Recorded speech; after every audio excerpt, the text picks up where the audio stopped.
no more. All about heating up, leaving that cold. You can see beating up, killing that show. I ain't about giving up, no.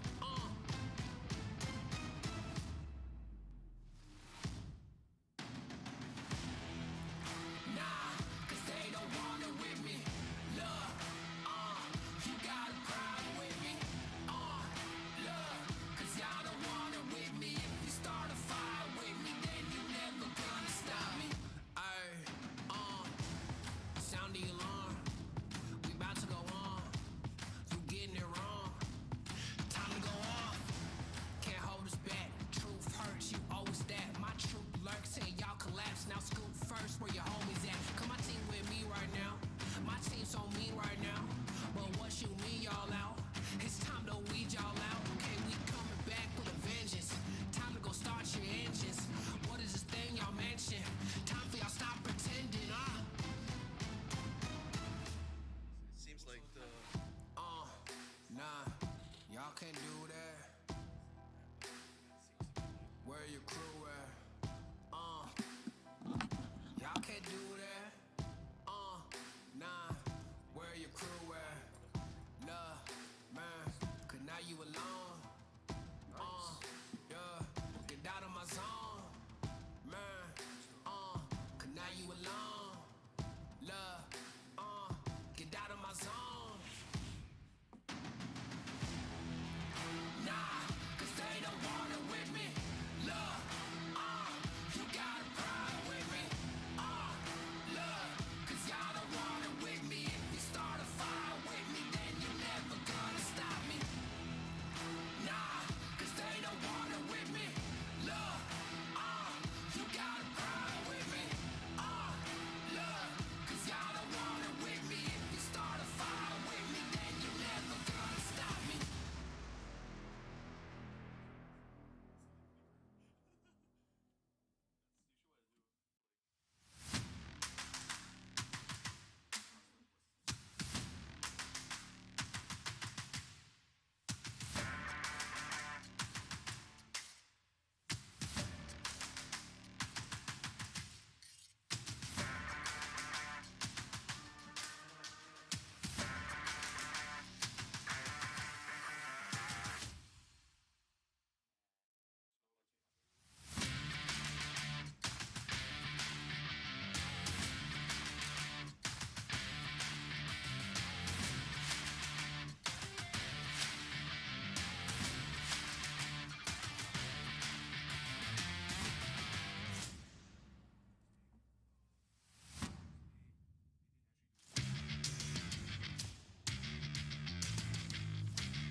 hopefully a game.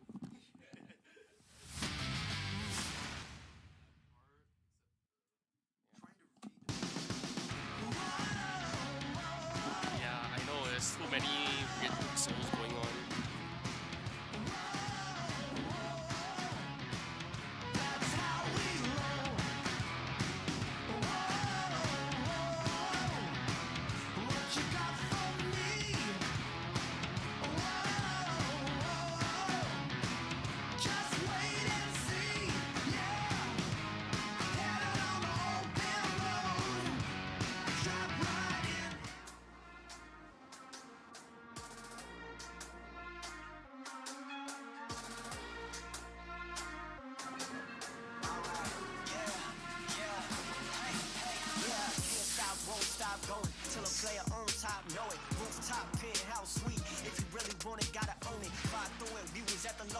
blood, sweat, tears, the components. Riding all year, now's the moment. We are not friends, we are opponents. Yeah, I'm coming for mine. Yeah, I'm making a play, the game on the line. Yeah, I've been on the grind. Yeah, I jump in the spot, I made it my time. Yeah, look in the sky. Yeah, the stars align, no shade to shine. Can't stop it already, emotional, working devotion. We put in this time, look.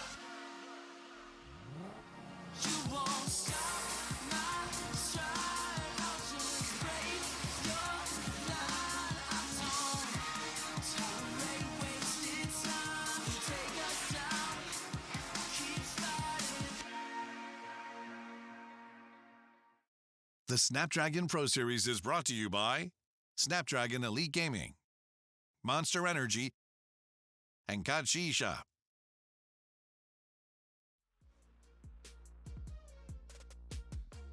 Welcome, ladies and gentlemen, to the Snapdragon Pro Series. My name is Victor Cax. This time joining me here is Contra, and we're going to be your casters for today as we bring you guys Free Fire, day number 3 of the group stage. Contra joining us here for the first time this group stage. How are you doing, my man? Yeah, I'm feeling really excited, and I'm definitely ready to witness what's going to be going on within some of all these amazing groups where we've seen so many great booyahs already for the past couple of days. Exactly. It's been quite an incredible group stage here, incredibly competitive because all throughout the couple of days we've seen many teams go ahead and get those booyahs, and in fact we've seen many teams have their we had 3 teams only that have only gotten 2 booyahs in a row, so you can tell that this is a very, very competitive group stage right now. It's kind of anyone's game at this point, especially after we've already finished the Bermuda and Kalahari maps, but then now it's going to be a completely different battleground. It's going to be a sort of a refresh, although we do have some of the teams that have already been dominant in those first couple of days, and now it's going to be a chance to see whether or not the other squads will be able to step up to that plate. So let's go ahead and refresh you guys about the format here. So the point system still the same as it were. 12 points for whoever gets that booyah, so that's 3 points ahead of second place there, where you only get 9 points, and it's only a 1-point split all the way down. But when it comes to Free Fire, the main thing that a lot of players and a lot of teams are looking for are those kill points, because every single kill is a point. And what we saw, especially with teams like Auto Knockout, is that when they play really aggressive, when they pick up a lot of those kill points, that already is kind of enough to keep them in the game. That's right, and you mentioned that there's going to be a little bit more of a refresher. This time around, we're moving over to the biggest map that we do have, Purgatory, as well as Alpine on this rotation for each respective groups that will be playing throughout the course of the evening. Exactly. So we're going to be starting things off with Group A and B fighting each other in both Purgatory and Alpine. Then later on we move on to Groups B and C, and then we'll finish the day off with Groups C and D facing off against each other here. So very different battlegrounds here, probably still the same teams, probably different tactics and different types of play styles are going to be involved here. So it's going to be very exciting to see how these teams adapt to the new surroundings here, because as we saw from yesterday and day before's matches here, we have different teams picking up the booyahs every single round. It was only day 2 that we started to see some squads actually pick up their second booyahs, but overall I would say that trying to even get in that final circle seems to be very, very hard. So we'll have to see how these competitors fare. This is the overall standings as it were right now. Auto Knockout with the knockout run from day 1 still keeps them in the lead even after day 2's matches here. 110 total points, but take note of that kill score there. 69 kill points that they earned there, just going to show how aggressive this squad is during their matches. Exactly that, and you also mentioned that they are the only few teams that has been able to achieve the double booyahs overall. Now, moving into bigger maps as Purgatory is going to be played out for a couple of times, I really do wonder, could they fare against the likes of teams like Farang as well as Expand, who does have a little bit more of a chance to still find ways to basically find the window of opportunity to knock out a KO over on the top of the table. While there are teams that are still having a little bit of struggle to find their momentum, I believe that there is going to be a little bit more of a change this time around. And I'm really wondering what's going to happen here in these 2 maps to be introduced for today, because you expect the first game to have hot drops, and maybe that is where a KO might just be surprised out of the blue. Yeah, I mean, again, it seems like AKO were the ones doing those hot drops really early on, but having that significant lead allowed them to maintain the top spot for quite a while. And teams like AB Radicals and Farang actually kind of dropped some of the early games here, which meant that most of the day number 2 was just them trying to claw back that lead from auto knockout. And to their credit, they made their way to the top 5. But I also want to focus on the guys in the second page there. No Escape, RV, Hard to Get, Pando, Freedom Rumble. These guys, you know, they came really close, and in fact, Hard to Get and Pando did manage to get Booyahs themselves. However, the performances were not quite good enough to get themselves in the top 12, and the top 12 is very important in this open finals because only the top 12 teams will be moving on to the regionals, and that will only then will we they will have the chance to actually get to challengers, because at this stage right now, still no prize pool for these players here. They're really just playing for this the top 12 slots right now, and No Escape, Hard to Get, Pando, and Freedom Rumble seem to have an opportunity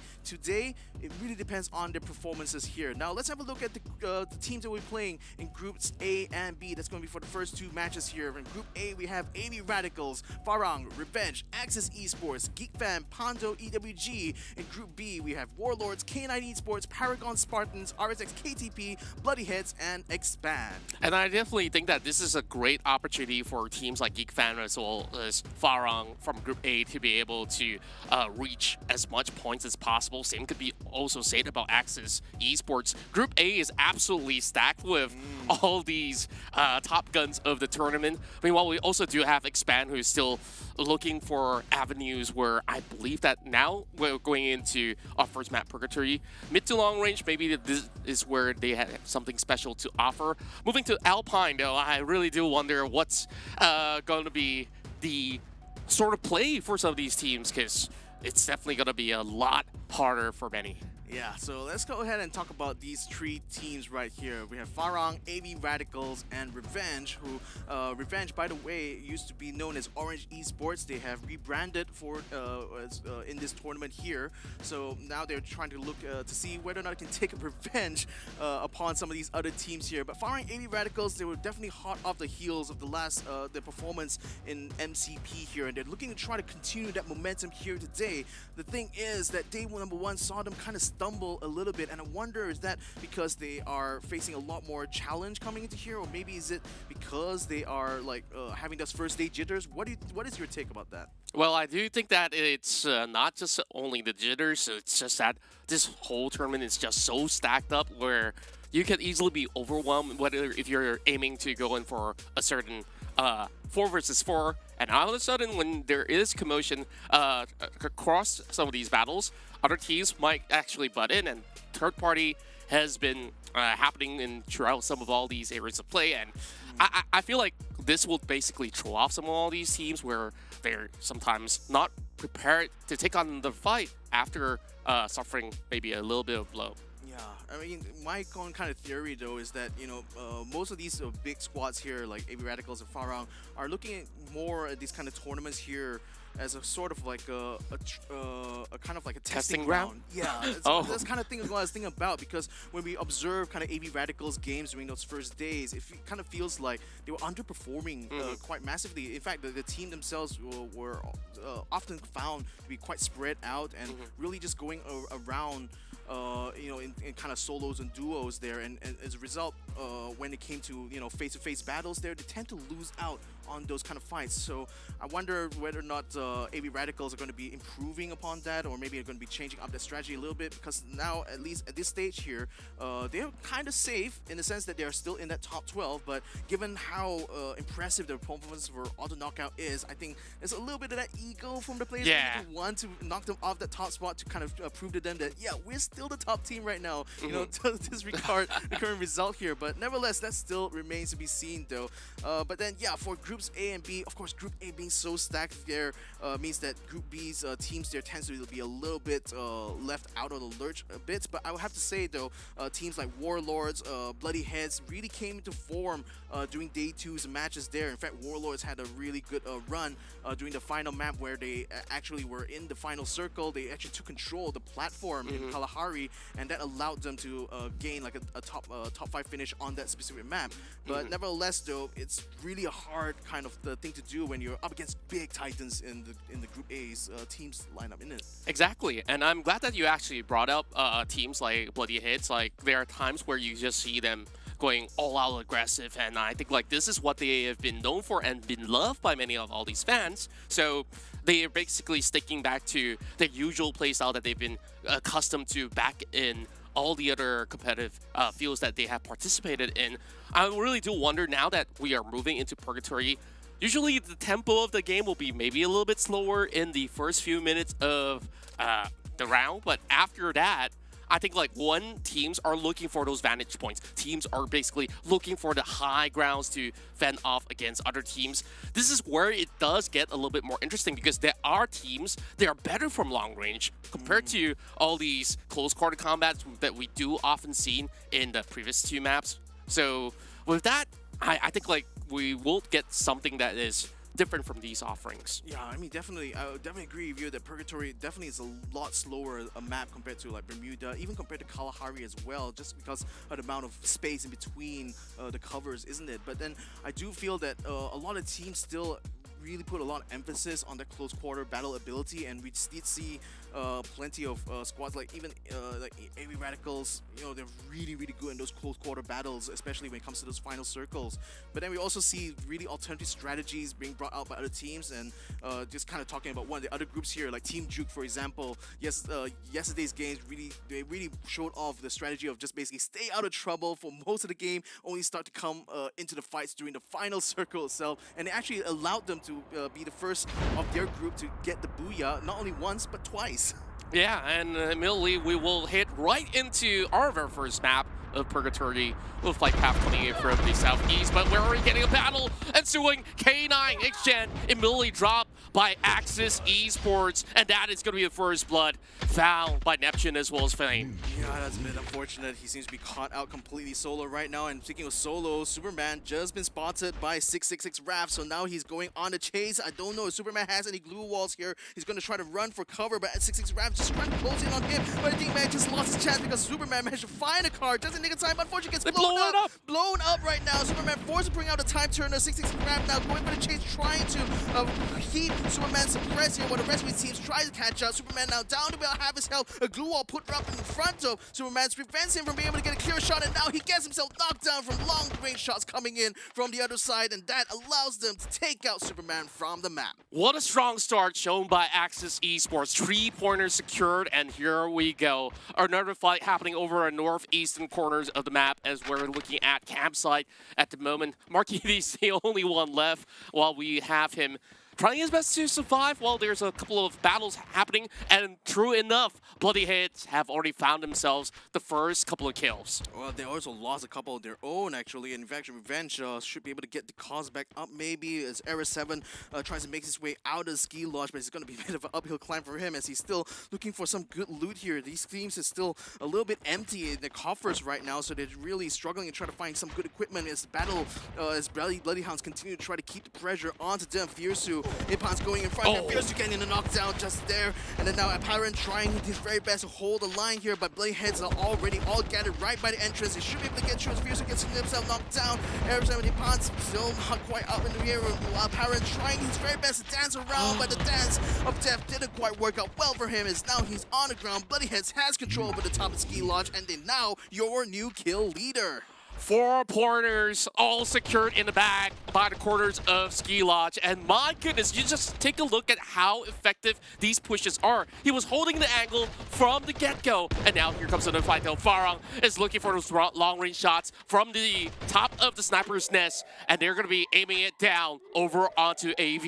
Yeah, Spain does have a good vantage point there, but conversely, Farang does have some cover to work with and plenty of room to run around inside the trailer park here at Crossroads. Remel 1 trying to return fire on the tower right now, while in the meantime, the rest of Farang are trying to move in on him, and the thing is, AV is down to 2 people, so this is looking like a bit of a losing battle at this point, but watch out, Paragons has a member or 2 starting to come up from above the hill, so Farang may need to try to either finish off this fight quickly, or they will have to turn around here because there's going to be a third party party coming in to ruin this fight now as Rimmel1 tries to hold his own here. Does get the knockdown and the elimination on 2-Bat right now. So Farang is down 1 man, but Peniat is going to be Bayat is going to try to get the revenge there by knocking him down instead. Farang still having control over the crossroads for the time being as AV Radicals now down to Tanamo 1 and Wine 1. They're just going to head and peel off of this battle right now. No sense for them to stick around any longer. Farang has control. Great flank angles coming in from Farang, and they've already gotten not only the advantage from the vantage point from the top,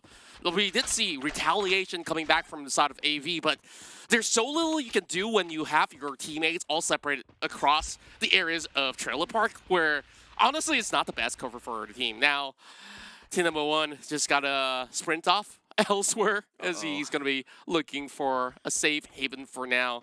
Now, this is going to be the rest of Farang being under the zone, and I'm really wondering, are they going to have another battle over top side of the hill as we are already seeing PRG right at it. Nice one there. He gets a knockdown there, and Spade knew that he wasn't going to have the high ground very soon, so that's why he left the tower in order to get up onto the hillside.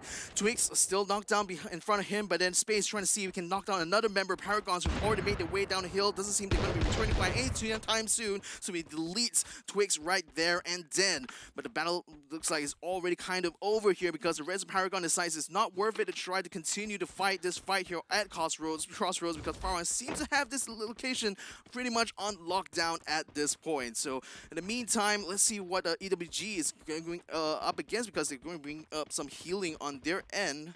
Seems like they were locked into their own battle here. 12 teams still remaining at this point despite the eliminations. No team has been taken out completely out of the match right now as 2-Bat attempts to run out to try to find some extra loot. I think another important thing, especially when it comes to Purgatory, is to find vehicles. But in the meantime, yep, it's like EWG were in, Geek Fam were locked in the battle here with one of the K9 teams here. X-Gen, gets himself knocked down right now as Hakimi down to a sliver of health, gets himself knocked down as well. Now it's going to be trade for trade. But Akimi, unfortunately, not quite in the best of spots here because he's inside the blue zone here. He needs to try to finish up this battle, but he doesn't quite see any other members of K9 who have already peeled away from him. So I think it's better for him to just run straight to the safe zone now. Yeah, he's got to find this way there, and it shouldn't be too much of a hassle for the rest of Geek Fam to do so. You know, I was proven wrong. I say, like, early game's gonna take a while for us to get action, and we're getting plenty of it. Here goes PRG once again, caught in the heat of the moment against RSK.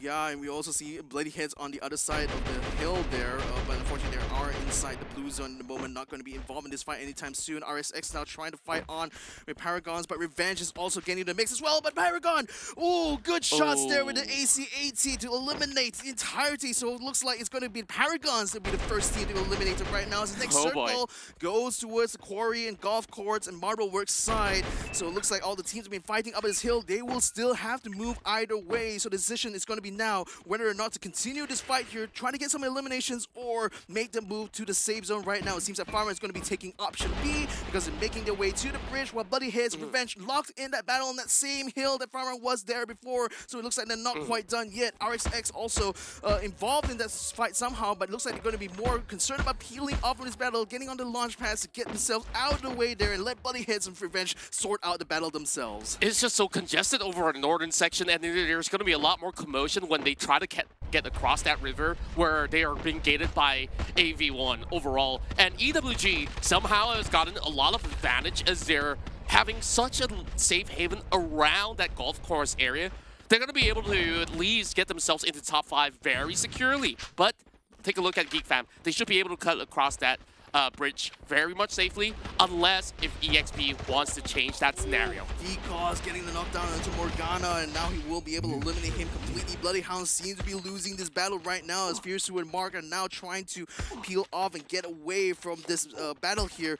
Fiersu now trying to take the blue zone, trying to use the blue zone to get away from this battle. It looks like he should be far along enough now that he can finally head towards that safe zone. So that's going to be right now Revenge having control there, but RSX is also making way to the same bridge that Farah was holding before, and I wonder if this is going to be a perfect gatekeep setup here for Farah, because that is pretty much the only path if you're on the northern side, if you want to get to the safe zone the fastest way. But I think Fiersu is also going to be bumping into another member, and look at that. look at the bridge though. Yeah, the bridge here, expand now. You're going to try to gatekeep Geek Fam. They do have a setup for an ambush here, but I think Geek Fam are coming in Cobra. very aggressively, so now they have to go in and try to take them down quickly as they can. X-Roy now trying to take down, trying to keep Too Fast healed up right now as he brings some shot on the Yasa. Yasa caught out there. He's going to have to use a glue wall to stay alive and heals back to try to regroup the rest of his team, but Expanse now gatekeeping Geek Fam very well. They seem to be caught right out in the open right now, but Expanse needs to be able to get the eliminations and the knockdowns. Cobra. Right now as Appease tries to hold out inside the blue wall buster. The blue walls are coming down very quickly as Geek Fam running out of cover at the moment. Appease unfortunately not able to run away. The other two members of Geek Fam Axel are a bit too low, and the rest of Expanse just collapses onto them and completely eliminates Geek Fam from the map. All hail King Cobra leading the charge, and you see Too Fast as well as Axel closing in on them. Geek Fam absolutely obliterated with the surprise engagement by the bridge. It was so well executed, all well timed, and the best part of it, Expand barely even lose any members at that. But we're about to get a lot more battles across these mobile works where we have Too Bad from Farang already slowly getting himself in the way against AV. Yeah, this is Farang versus AV Part 2, and this time it is going to be AV that has good cover there with the building, but it seems like going to try to maneuver around. That's going to run them straight into RSX, though it's 2-1. We'll be finding out in just a few moments. But the rest of AV are also splitting up a little bit, trying to hold their line here in this compound here. And they seem trying to bank on the fact that the compound does provide some adequate cover, but I don't know, with that amount of teams starting to crowd around them. I mean, again, look at that. Northern side still a very crowded place as RSX spots the other squads coming in here. We do see Revenge just to the eastern side of them. K9 Superman just made the cross over the river there instead of taking the bridge, which I would say is a good call. It's a great call. Given what happened to Geek Fam earlier on. In the meantime, though, it looks like AV Radicals are going to be moving a little bit in a split formation here, where Farang attempts to try to pierce their way into the compound here, but now Revenge is starting to put some suppressive fire onto Swan, so that's preventing him from being able to get out of the way. I did spot out that Manchai has been overlooking the bottom side of the Firefox, if you want to call it. Well, overall, Axis will still have a little bit of trouble of getting by if he's going to be having a good grasp of that. But look at Rev. They've been able to secure 8 points for themselves, and they're definitely vying for the top spot here with only 9 more teams remaining. But this is going to be pretty tough for them to cut across the edge of Marble Works, and they're starting to get by, but there's more shots being fired away. Happy caught him off guard. Yeah, caught him off guard, and now the rest of RSX is going to try to see if they can get other knockdowns on Revenge here. They're still having very good health, and they still have full strength. Ipan's going to be up on top there to try to see if he can spot out Fax. It doesn't actually spot him, and Fax is going to try to use it to his advantage, but doesn't quite get the knockdown on him as well. Decos comes in the flank, but Happy knocks him down before he could get the knockdown on him instead, and eliminates him as well. So that's already a kill, and an elimination point now conceded to RSX, and now the blue zone is already closing in around them, so Ipan's is going to be forced to move out, tries to keep Fax suppressed, but he can't really move in there because he knows he's going to be exposing himself to too much danger with the RSX still having a lot of people around. In fact, Farang is also very keeping much a close eye on his battle too, just waiting to see who's going to be the ones left surviving there, so they will be dealing with those survivors. Bird's eye view on top of all the teams that are still surviving. I don't think that RSX has any chance to move into the circle with the rest of Farang already gating them by. But there it comes, shots coming from Armel 1, and as you will be able to find more and more of these picks, but Expand has finally taken over to be the kill leader of the pack. Warlords is next team to fall. 7 teams remaining, and here goes Jambal getting a couple of attacks here with the Groza, and he will find another shot over onto AV. Oh boy, X-Gen inside the danger zone at the moment, and Farang now having to close in to the safe zone, but AV Radicals trying to keep them gate camped. Farang is just going to collapse straight onto them and see he can get the eliminations done. Tanawa 1 does have a good shotgun though. He's going to be able to use a lot of damage, but by it traces them. Blue wall's preventing him from being able to get in front. Well, look at that, Tanawa tries to go to flank, puts up a blue wall now, keeping Bayet completely locked between the 2 dump trucks, and there's no way in, no way out for them. Farang gets eliminated. 6th place is the best they could do. And we thought that they'll be able to get by safely until this happened. AV have found that avenue, but just by cutting their escape plan, and overall, now they get to enjoy the spoils of war before they prepare for the final battle. Now they're only down to 2. It's going to be a little bit harder for the rest of AV to even challenge teams like Span as well as EWG, who has zero hassle throughout this first round, by the way.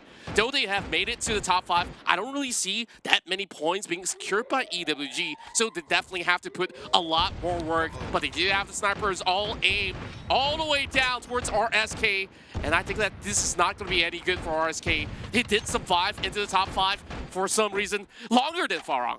Yeah, but the thing is, the job is going to be so hard for him, though. Rod's right now able to get some heals. He does have some healing packs on himself, so that should allow him to stay in that blue zone for now. But at the 4th circle here, it's still very, very painful to stay out there, though. So how much healing does he really have? And is he going to try to burn it all before he comes into the final circle battle? Oh, unfortunately for AV Radicals, though, look at that. Expanse catches them out, completely eliminates them now. So 4 teams now still remain, or maybe 3.5 teams, given that RSS only has 1 member, but Expand continuing that killing spree now are trying to focus their attention on Axis Esports, who are closing in on the southern side of the circle here and actually has a good position there to try to hold on. Unfortunately now, RSX Rods gets himself taken out inside the blue zone, so now 3 teams still vying for the booyah in this 5th circle.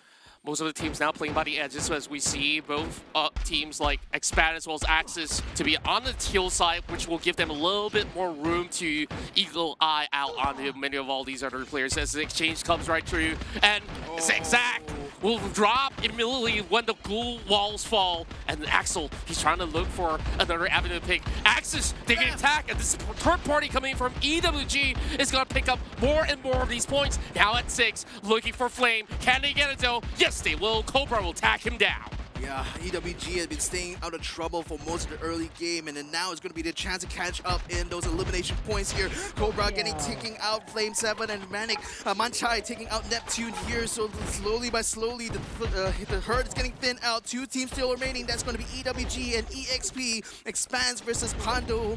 Let's see who's going to be the one that comes on top, because it's still a 3 versus 4 at the moment, or is that 4? Sorry, get down, 4 versus 4, but Manchai is already knocked down, and he's at front of the verge getting eliminated here. Twas also get knocked down. Expands just aggressively rushing the position. EWG, they're not going to leave any of the chance at all. But Cobra, a little bit too close to the sun there, my man. He gets himself eliminated while he tries to rush EWG's position. But this is still working well for Expanse, though. They have control over the center of the circle, and plenty of blue walls still burned. Monito's next one getting knocked down. Jace, last one standing, not for long. Pano EWG out of the way, and Expanse get their 3rd booyah.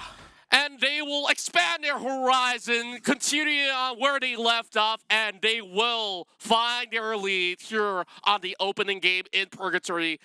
What an explosive round this was, and I was enjoying every single moment of it, but you just look at how aggressive they are, and they managed to come up with brilliant ideas to gatekeep teams like GateFam from cutting over onto the safe zone, and my goodness, it's just a little bit more overwhelming to all these even experienced teams to go up ahead against him. And King Cobra, I tell you, he's definitely back in the game. Like, the way that he leads the charge with the lack of fear and a lot of guts involved.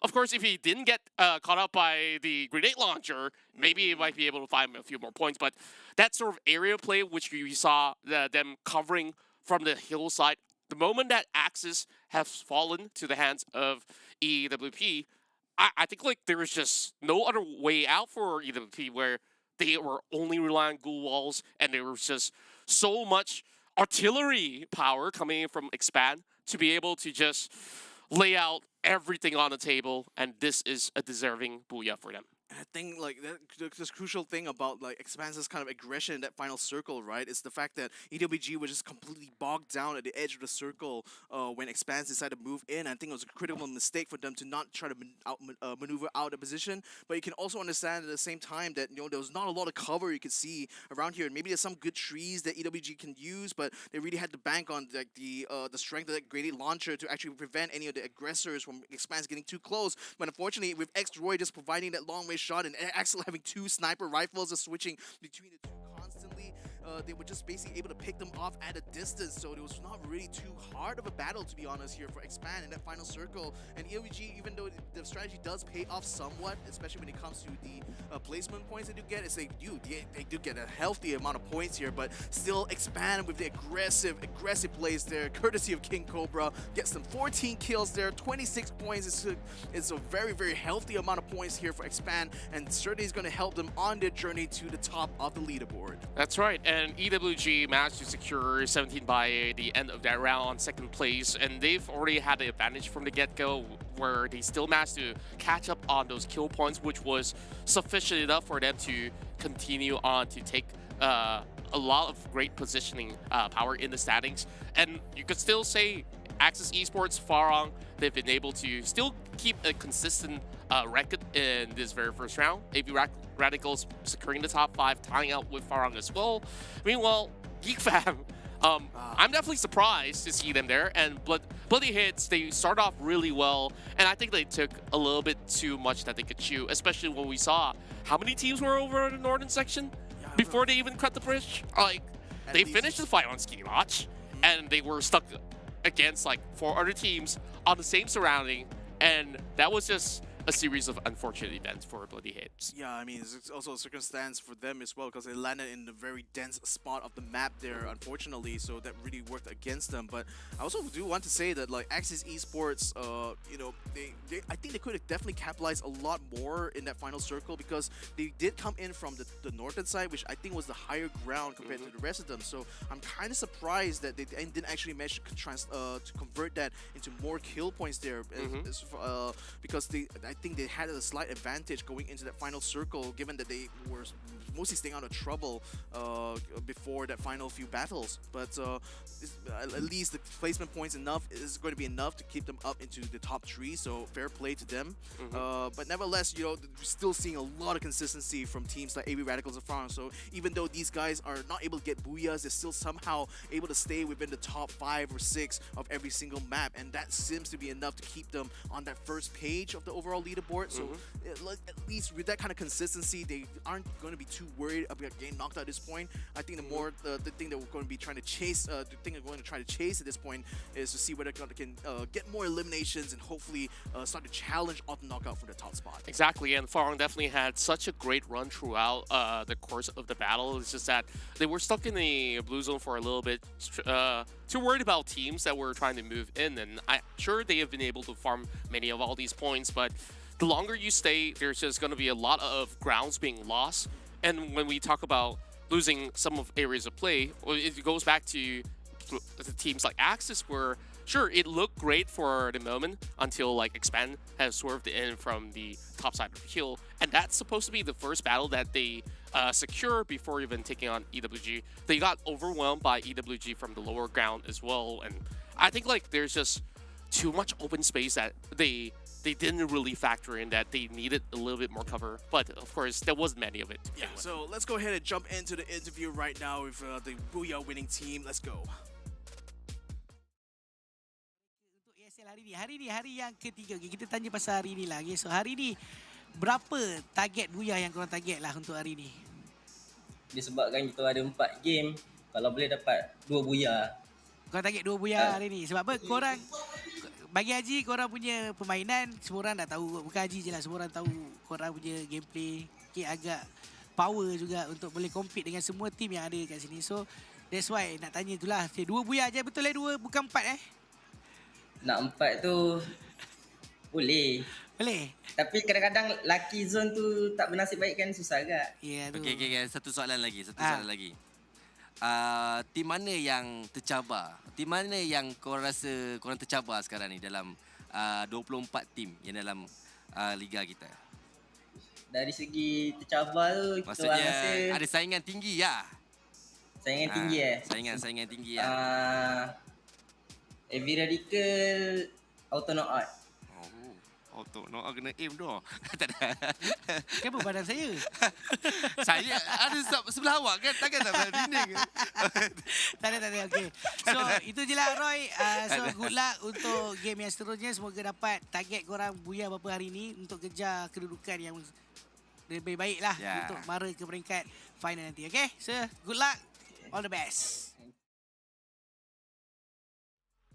Kind of interesting that Expanded is really targeting a lot of booyahs today because it seems like they're finally starting to feel a lot more confident in this competition here because again the first day didn't quite work out well for these top MCP teams like AV Radicals, Farang as well as Expand. But yeah, I mean, it does look like they aren't too concerned about most of the squads here, really just only focusing on the top tier teams that are currently inside Group A there. But I think that's kind of natural given like their past history competing against each other, isn't it? Exactly, and Auto Knockout has always been respected by plenty of all these teams, and they have always been the ones that have chased the most amount of eliminations as well as having great finishers. I think like the ability to close out games is what makes them so scary. So now with Expand also trilling against them, I think like we're into something here. And by the end of the weekend, I know for a fact that if Expand could basically pull off runs like this, I think they're definitely going to be able to put up a great chase. Yeah, so on that note, ladies and gentlemen, we're going to be taking a short break, but when we are coming back here, we're going to be fighting out in Alpine with groups A and B. So stick around, ladies and gentlemen. We'll be right back with more Snapdragon Pro Series right after these messages. The Snapdragon Pro Series is brought to you by Snapdragon Elite Gaming, Monster Energy, and Kachi Shop.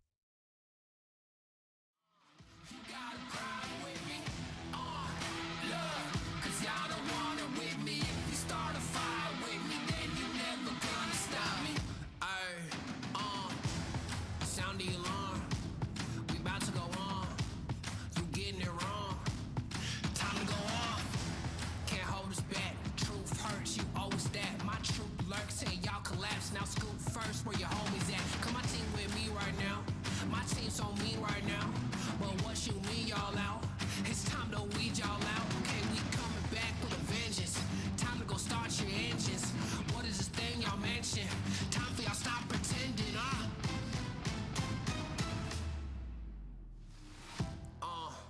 nah, y'all can't do that. Where your crew at? Y'all can't do that, nah, where your crew at? Nah, man, cause now you alone, yeah, get out of my zone, man, cause now you alone, love, get out of my zone. Nah, cause they don't want it with me, love, you gotta cry with me.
And we're back, ladies and gentlemen, with the Snapdragon Pro Series, where we're bringing you the next matchup here in the Free Fire Snapdragon Pro Series. My name is Victor Cax. Joining me here is Contra. We're going to be your commentators as we run through the next match here for groups A and B in this Free Fire group stage. Now, we already saw the match on Purgatory. It was quite an interesting one because really the teams went explosive right off the bat, getting those hot drops, getting those early eliminations. But then now we're coming to a completely brand new map here in Alpine. Alpine, and this is going to be a first, not just for the teams, but also for us as well, because this is actually going to be the first time I'm going to be seeing Alpine in an actual competition. It's definitely exciting times here in Free Fire, but let's also take a glimpse at the overall standings, as Auto Knockout is just points away from getting chased by Expand, where of course Expand starts off in these first 2 rounds, so they have to ensure that by the time they finish this Group A versus Group B matchup, they should be way above Auto Knockout. But of course, even with AV Radicals with 98 points and 96 for Farong, I think like this is definitely going to be a heated battle, so they really have to put their best foot forward here inside of Alpine. Yeah, I mean, what I love is the fact that, you know, when you look at the split of total points between these top teams here, it's not really that far between, you know, third, fourth, first and second, fourth and fifth. You know, it's just only single-digit points all the way up there. So it's still certainly within a realm of possibility for the Group A and Group B teams to try to catch up here. But I think more importantly here for Expand, they're still targeting to get that second Booyah here today. So I really want to see if that's going to come to pass, because that would give them definitely a really good chance of knocking Auto Knockout from that top spot there. But they really need to catch up a lot more when it comes to that kill points though, because right now still about 54 points, still very much shy of Auto Knockouts at 69. So it's still going to be quite a long climb. But again, Group A will definitely have quite a few matches here to, rather this particular match here, in order to try to catch things up. I'm pretty confident that they're really targeting that #1 spot here. So let's see whether or not that's going to happen here. But now talking about Alpine, a completely new map right now. It is it's really interesting to try to see how this team's going to adapt, because sometimes, especially when you have new battlegrounds being brought into the mix here, it really comes a test of like how adaptable teams are. And sometimes, you know, it can sometimes be the case for top teams where they come too comfortable with the current meta, that once you throw in something a little bit new into the mix there, it tends to mess up their own kind of gameplay, doesn't it? That's absolutely true, and since this is definitely a new ground for many of us, there's going to be a little bit more of contest in the early game, like we did actually see back in Purgatory, and I do expect areas around that central zone to be quite the focal point for many of all these teams. So if they will be able to capitalize on areas like that, then maybe they'll be able to find many of all these elimination points to hit into the final battle.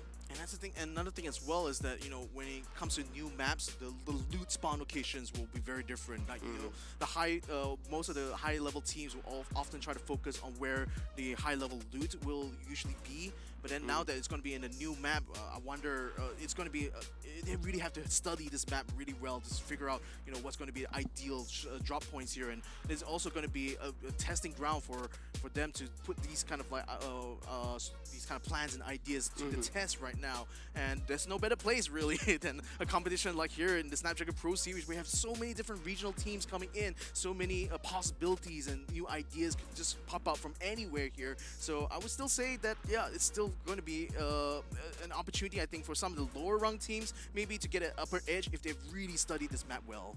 Exactly, and I believe it's about time we hit right into Alpine, and let's see what do we get from the get-go. And this is where the flight path comes in from the southwestern corner of the map, heading all the way up into Garrison. So this is definitely a little bit familiar for some of these teams, where it doesn't feel too far off from Bermuda per se in terms of some of the layouts of the map. But you do see there are areas where it involves a lot of high ground control coming in from the team. So it will be a little bit more interesting to see how this is going to go. And we already have AV Radical directly centered across the region of Militia. Yeah, but the north side still seems to be a very much a focal point for a lot of teams. You're seeing hot drops on the northeastern and the northwestern side there, and we see 3 teams just literally land on top of each other. In fact, we do see Farang landing on top of where Paragons is. Maybe we'll have to see how that happens though, as K9 gets the first blood at the moment. RSX going and try to prevent access from being able to access this building right here. Happy, unfortunately, has to run around the outside here to see if he can catch out Raph 666 Raph, but unfortunately, the glue wall prevents him from being able to continue that battle. He hides back in and goes up into the first floor right now, and unfortunately, he's going to be a little bit stuck there because there's no support right now for Happy. He's the only person in this area right now, so he's going to have to hold out for as long as he can and hope maybe just get maybe one elimination here, but I think that's probably only going to be the best to get to in the meantime. The Revenge becoming a third party in this fight between EWG and K9 Esports. This was one of the crowded places here at Railroad, and here's going to be the interesting thing when teams come into a new map like this. They can't have to contend with the new characteristics of some of these battlegrounds here, and this Railroad place looks like a pretty fun place to start some fights in. It absolutely is. Everybody fighting for those tickets though. K9 off to a really good start. They already secured 2 elimination points, but they didn't lose Lucy, but they will fight. They don't remember the side of EWG though. EWG, despite securing second place here, having such a rough start, and K9 Extend have secured so much ground inside the Railroad. This is not even looking like a fair fight anymore. I was quite questioning why it was Jay's just literally running in solo. Normally, if you're going to be rushing someone, you at least would want to have a partner to back you up in case things go wrong.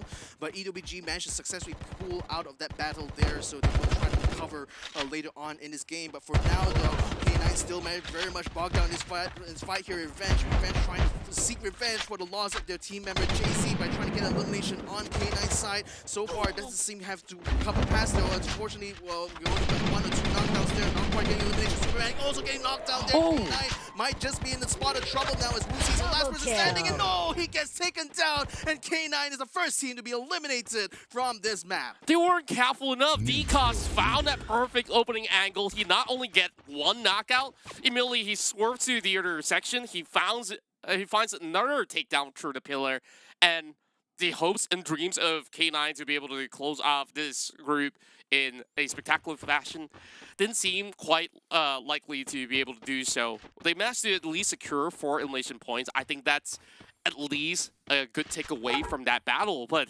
man, these teams are feisty across the Railroads, but now that the commotion has settled in, I think that we really have to take a look at some of these other areas of play where we have a UMB, EWG now splitting apart. Gonna find a lot more loot before they get into the other section with the zone.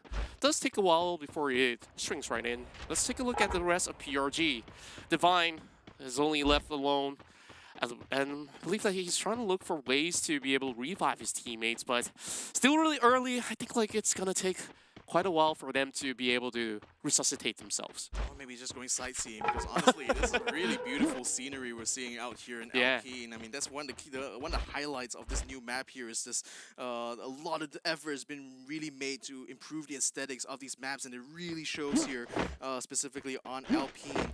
But yeah, going to hope for the best with EWG though. But you know, the thing is that when you get eliminated this early on, that means it's going to be less time for you to really try to find that high-level loot, and you're really just at that point going more into recovery mode, so you're going to be behind anyway by the time you get to the final circle, which is kind of the challenge that EWG we have to deal with, but this is how the circumstances kind of panned out for them early on in this game. RSX also facing the same issue here, with Chassis being the only member left of RSX, and it seems to be a very familiar situation here for RSX because they also have find themselves eliminated like this a few times already in this group stage here, but they have always come back, and usually when they do, they bounce back pretty strong. Now the zone is trying to close in around them. Warlords now locked in the battle with Farang. They get bumped into here in Snowball, and right now Farang is having a good knockdown or 2, but too bad gets himself traded out in the meantime. Those Warlords having control over the inside here, while Spain looks like one of the Warlords is going to try to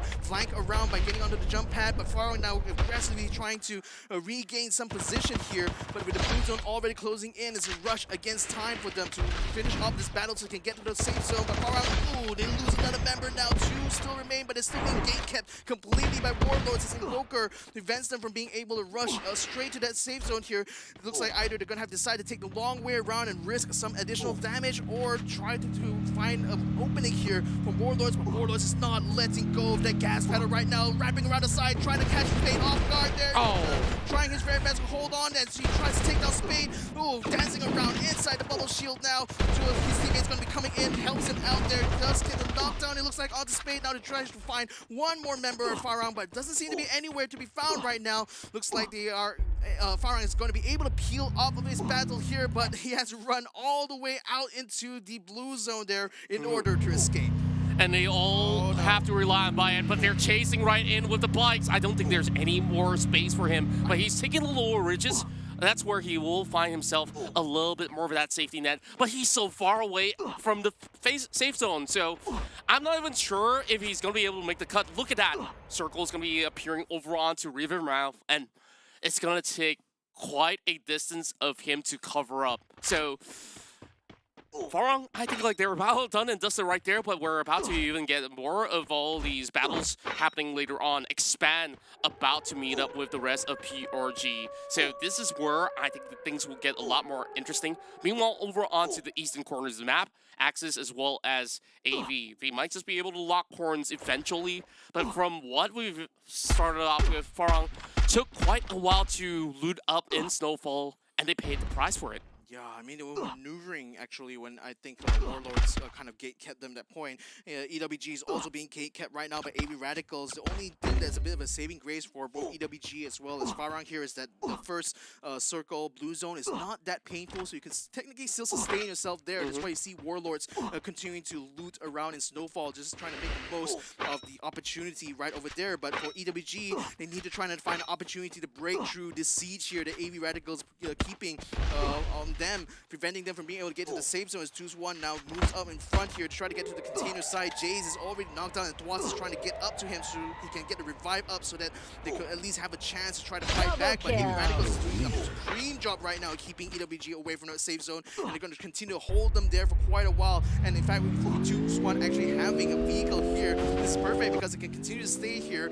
and if when they decide to go to the safe zone, can immediately make their way in as they do right now. EWG is still attempting to try to go for a flank here, but Manchai doesn't have an opening here to try to use. In fact, with 3 people coming into number 1, getting a little bit too close to comfort, Manchai is going to go ahead and try to manically take him down, but unfortunately doesn't quite get the jump onto him. In fact, it looks like Dynamo is the one that gets a jump on him instead, and now will be able to get an elimination, and EWG loses another member. Quite unfortunate right there. We see a couple of whiff shots, and overall, like, team number 1 managed to dance it all off, get themselves that 3-pointer along the journey. Now, AV is just leading the charge, 5 points, all being secured.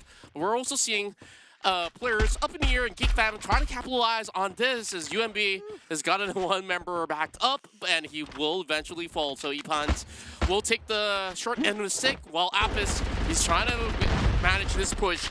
Blue Wall's now being pushed inside of these compounds, and Alparan, I don't think that he's really got much avenues of play here. Hazik has already been flanking from the other angle. There's so little space, especially with wide windows, that doesn't really give him all too much of a cover. But keep in mind, EWG, they do have 1 member over on the close corners, and Apis, he does land a knockout onto Epons.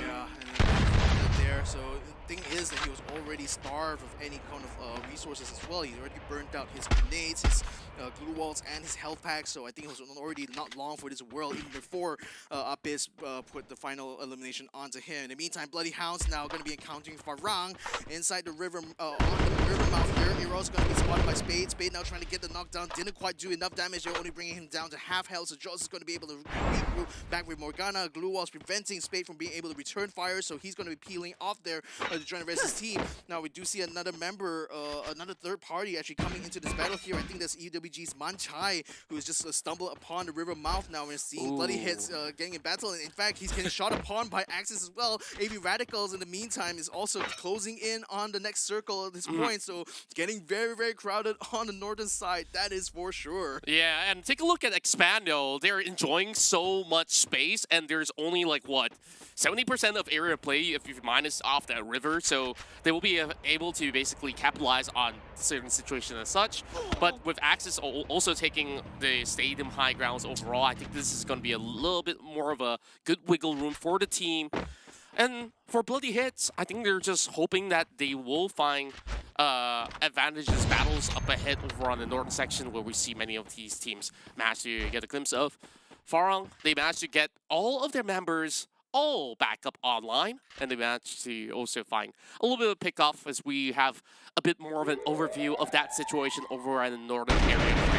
Just worried that the next circle is going to continue to resulting in a split, and that's going to be a really bad proposition for all the teams. In fact, because that means that practically 30 to 40% of the map is just open water, which just provides no cover. You can't really put a glue wall there either way, so you only can work on the riverbank here, and that's very difficult to try to fight on. But Axis Esports now locked in a bit of a battle with Bloody Hits here, and the 6-6 Rav is trying to take up to the top side here. Axis Flame able to get himself back up and revived here, so at least he's still able to stabilize himself in this fight. Bloody Hits still trying to very bad here, so he's a bit alone in this regard. He's trying to get the kill point, doesn't quite get into the 6-6 Rav. He's a little bit faster on a trigger finger that 6-6 Rav is. In the meantime, though, it seems like Jaws is going to try to get some shots onto Axis Esports, who is set up across from their position here, but doesn't seem to have a good line of sight there to actually get any damage done there. Meantime, Rimel 1, good shot there with the Barrett rifle, taking down 6-6 Rav. Wow, I mean, again, if you just don't watch your back, someone is going to be stealing those kills from you. Yeah, and they really have to watch their 6 overall now. UMB is the next one to challenge the rest of Bloody Hits, and EWG is going to be pretty close by as well. Vehicle now burned up, while Geek Fam getting up close and personal like Troy, just hoping to basically keep the rest of Geek Fam at bay. And Axis has already lost so many of all these members. Now they're having at least a member of EWG to be circling around them. Jays, he's just going to be able to keep himself pretty much safe for now. But take a look at the bridge. There is going to be Warlords trying to cut across, and tags are being fired up from the side of Geek Fam already. A lot of exchanges happening as we see Bloody Hits also trying to pick off players from AV Radical. Oh, Warlord's in a very, very tight, tough spot over there because he's stuck on the bridge, and I think it's going to be hard even for Expand or Geek Fam to decide who's going to be the one to actually move up and actually take on Warlords. I think ideally they want Warlords to actually come to them. Expand, especially already close to that next circle there, means that they definitely want to try to set up here and just continue to take pot shots against Warlords, prevent them from being able to cross that bridge, and they're just going to try to stall them as long as they can until the blue zones start closing in around. But conversely, once that happens though, they're going to be facing a two-way battle because Geek Fam will be moving up from the south side. So I don't know, it's going to be very tough here for Expand because this is really only the best cover right now before they have to move into the next circle. So they're just going to have to make the most of it, hope they get at least a knockdown or two. Oh boy. Someone there. In the meantime, Farang now trying to close in onto the circle here. They're going to have Bloody Hits, unfortunately, in their way. The good news, though, is only Mark and Jaws was still left alive here for Bloody Hits, so Farang should be able to storm the front and overrun them very quickly, especially EWG already suffering there with one of the members already knocked down. Manchai seems to be not long for this world as the blue zone now finally closes in here. And then the south side looks like Geek Fam decides to collapse onto Expand. So does Warlords as well. It's going to be a three-way battle, and Expand is the one caught in the middle. But look at that. They're actually getting eliminations there, and look at Too Fast with the grenade launcher getting the kills done right now as Hakimi brings in the revenge here. Coming in here, Jaws able to get a knockdown just in time, but unfortunately he's very, very low in health, and the blue zone finishes off Bloody Hits there. Despite the efforts, they aren't able to make it to the next circle. Meanwhile, that was happening. Axis have secured themselves a quad kill as well. Geek Fam absolutely getting obliterated. And Expand, after having those sort of revivals, that battle against Bloody Hits have cost them way too much. And they're back from where they started, only down to one man, but they will get the tag against Tinamo, Billy snapping the triggers onto the player of AV Radical. He didn't tap. You need to tap if you're going to try to shoot that far because the spread gets very, very wide if you hold down that trigger finger. Fortunately, Cobra is able to buy back X-Roy, so now at least it's going to be a dual effort to get into the second. Oh, look at that. It's just so close to where they are, so they can still hold position for now as they Wow. buy back another member. They're desperately trying to bring their strength back full because you can see the other squads still have a lot of members on the ground, but Expand getting themselves back up to full strength now. The problem is they don't have a lot of good weaponry on hand. They're going to have to try to get some pickups here by relying on the pickoffs that Cobra and X-Ray will be able to do. Access down to 2 members, Neptune and Flame 7 trying to put some pot shots there from a distance, trying to keep Expand from getting closer and closer than final circle there. But the thing is, Axis is also facing pressure from behind because AV Radicals is rolling onto them, RSX as well, and it's only 2 members there, so sooner or later they will have to cancel this idea of trying to keep Expand from the final circle and actually focus on their own problems. There we Expand go. now runs onto Axis' position, trying to just take them on. AV Radicals, Remel 1 has a grenade launcher out and is attempting to try to stake his claim on the main side of the circle here. Remel 1 getting the kills done though, and AV Radicals, but unfortunately didn't quite anticipate that James would be able to snipe them off, so they get themselves eliminated. Now 2 teams remain, AWG, Pando, and Expand. X-Roy currently knocked down here, and Jace, the only member left of EWG here. Cobra is able to bring X-Roy back, so it's still going to be 2v1. X-Roy going to be taking a bit of time to get himself healed up, but Cobra moves up in front, trying to keep Jay-Z surrounded here. Well, X-Roy, is he going to be joining Cobra, or is he going to go for the flank? The blue zone is closing in now. There's no more circles left. They're going to have to come out and fight in the open, and 2v1 here doesn't look too good for Jace. He's already taking too much damage. Now he's trying to Expand! but no, he doesn't make it though. Pando EWG loses out, and Expand finally gets 2 booyahs to make it 4. And they've managed to secure the most booyahs out of all the teams there is in that competition. It's all thanks to the effort of King Cobra that have been able to revive plenty of all these members in such a risky situation heading into the late game. And all that effort has finally paid off with this back-to-back win. Oh my goodness, I mean, all the goals have been met literally in the first couple of matches there. I mean, Expand certainly have finally come back really, really strong. A far cry from the performance in that first day, but all the issues that they've been experiencing have already been sorted out, as clearly seen here. And now we're seeing Expand fully living up to their potential. A phenomenal run for the team in general, and we've already heard from that interview early on. They know that there is plenty of all these chances to basically overtake top teams out there like Auto Knockout, and with this sort of performance, surely they should be on the top of the table for now. Though AKO may not have been able to play these few games, they must be pressured by looking at some of all these matches and say, okay, we really got to top these kind of level of performance. Like another 2 booyahs here to catch up against Expand's record. And I think like there's a lot of things that has happened throughout the course of the battle, and we, of course, with the circle being around that southern side, there's just so little wiggle room for some of these teams to even find cover. It's just amazing how Expand has been able to do it, especially finding so little loot along the way. There was also challenges for the team where they got taken out so early on, and I think like there was a little bit more of a wiggle room for them, especially when those fights were already being closed in against the likes of Geek Fam. But even so, it's bloody hits, man. Like, we see a lot of all these takedowns happen in this compound they were holding by the edges of Stadium. That's the thing, like, despite a lot of efforts from bloody heads there and actually getting themselves involved in so many fights, they haven't really been able to translate that into good results for them in terms of scoring. So I wonder if they need to try to re-examine how exactly they're going about with their strategy here, because I kind of feel that they need to kind of change things up already.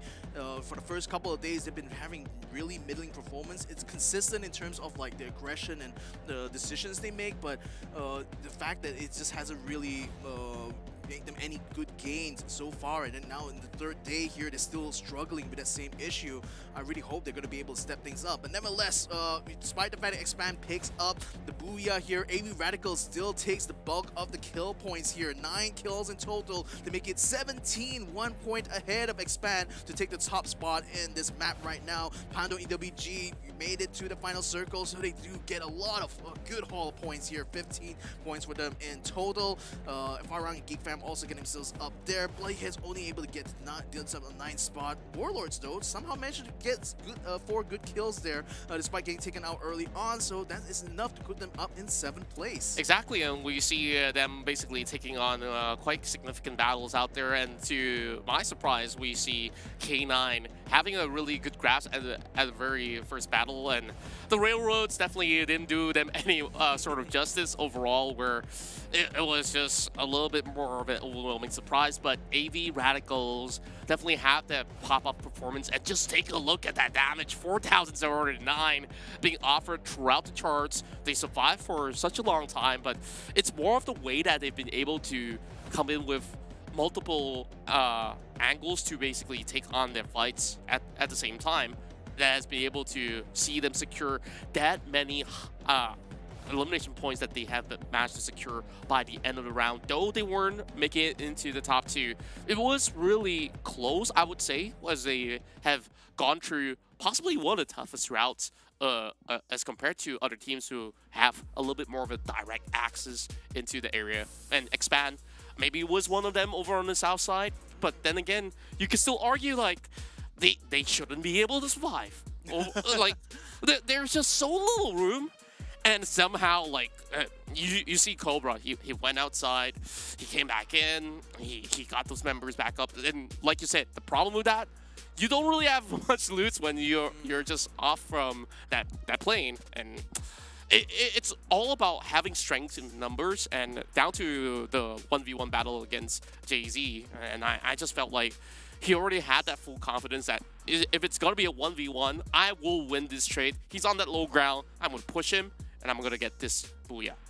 I mean, again, a mark of a really good team is actually making the best of your circumstances, and I have to credit X-Cobra with a lot of good decisions that he made throughout the game itself, not just this map, but even the previous map as well, directing his team to be aggressive in some of these assaults here, and actually just all around making good calls during some of the worst moments that we saw of Expanse. But certainly jumping out very early on, landing on the southern side actually worked out very well for Expand, because that virtually guaranteed that they were going to be facing very little resistance coming to that final circle, and I think that a lot more pressure was going to be on them to perform in that final round, especially when the team literally got limited down to only X-Cobra left, at one point in this map. So it's really remarkable that, I think it's also a testament to the strength of this squad here that they were able to bounce back quite well despite of that and still managed to get the booyah. So even though they really kind of lost out a bit in those kill points, but I think in the overall grand scheme of things, when it came to achieving the goals that they set out to do coming into this match here, they definitely have done it already. Exactly, and what an outstanding performance, not only coming in from Expand. I think like AV Radical has done a splendid job overall for the past 2 rounds that they've been able to remain consistent.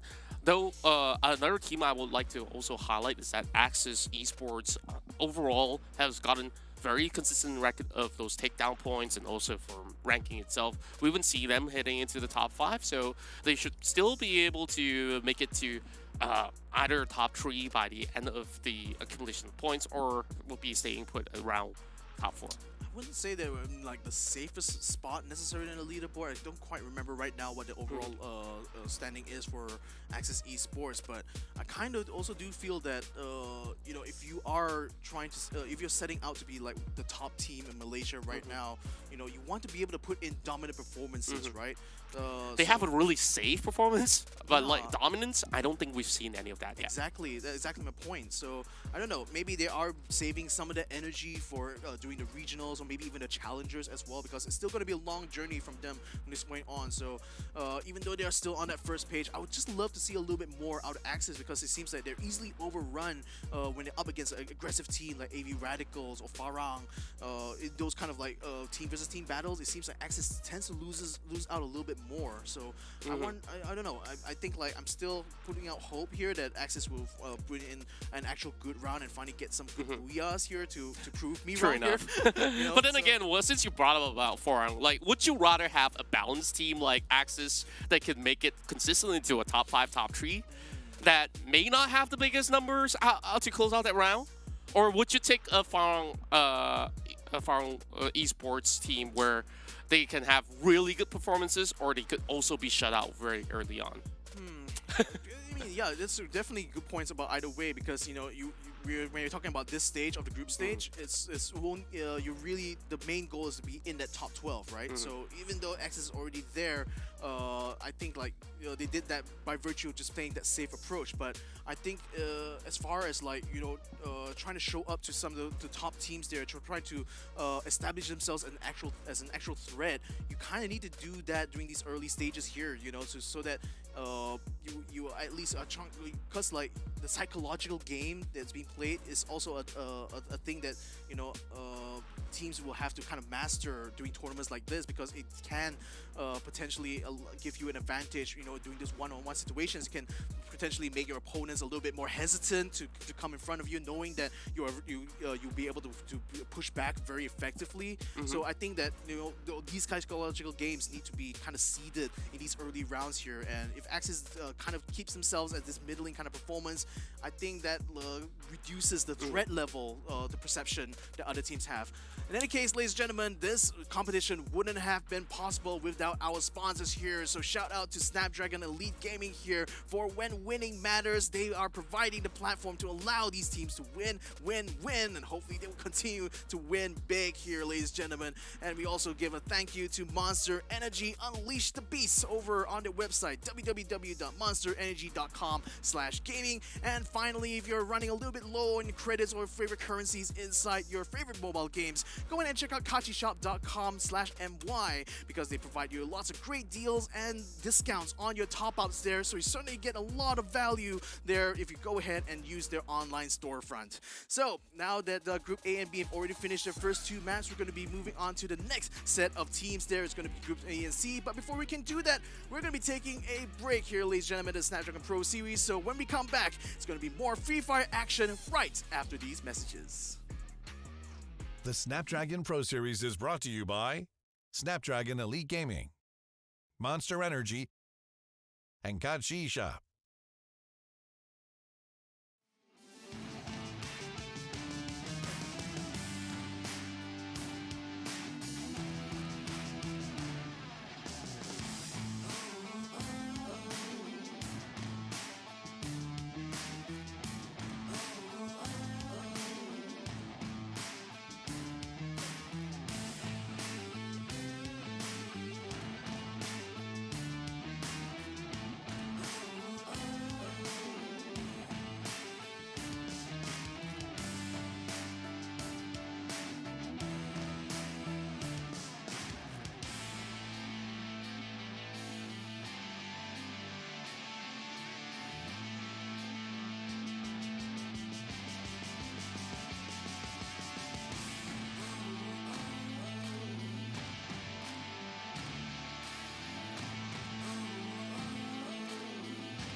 Welcome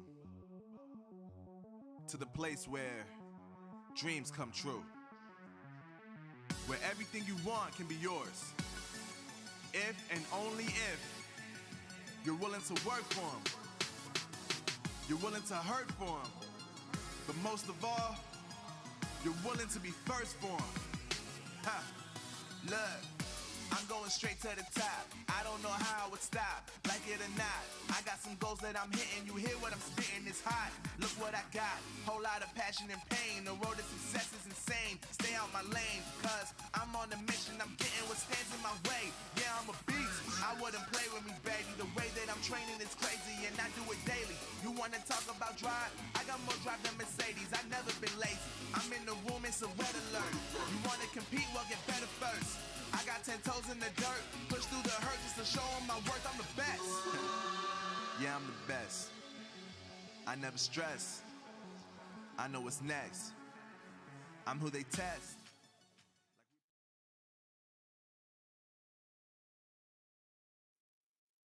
And welcome back to the Snapdragon Pro Series, as we've already witnessed great glory coming in from all these teams. And of course, in this Free Fire edition, we've got a lot of booyahs to offer.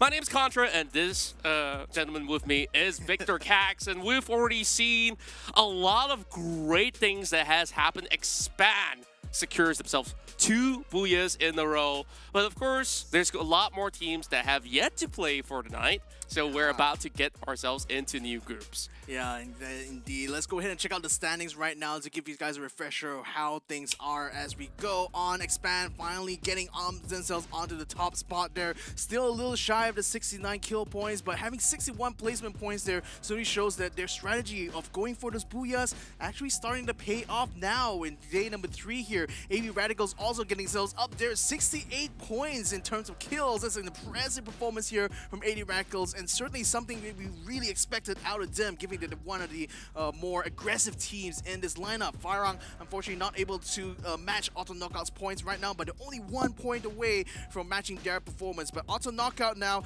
will have a chance to start to fight back, because they're going to be playing in the next couple sets of maps. So I'm going to be curious to see how far they're going to be able to go so far, because we know they are very explosive players out there, and definitely out there to make a name for themselves. Exactly that, and we've already seen what has been offered by Group A as well as Group B in Purgatory as well as Alpine.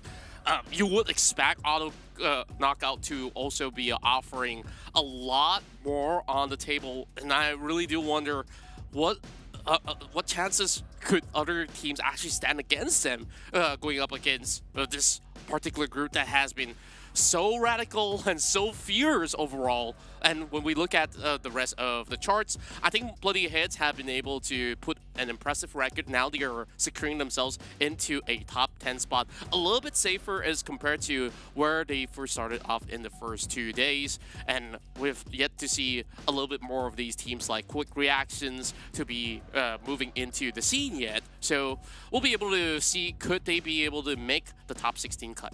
Yeah, it's quite interesting also to note right now, ladies and gentlemen, that most of Group A, if not all of Group A actually, are in that top, in the first page of the leaderboard. Exactly. So just goes to show how stacked this group is anyway, right? If they were spread out in different groups, like, okay, Yeah. like, at least there's a little bit more representation for each of all these groups.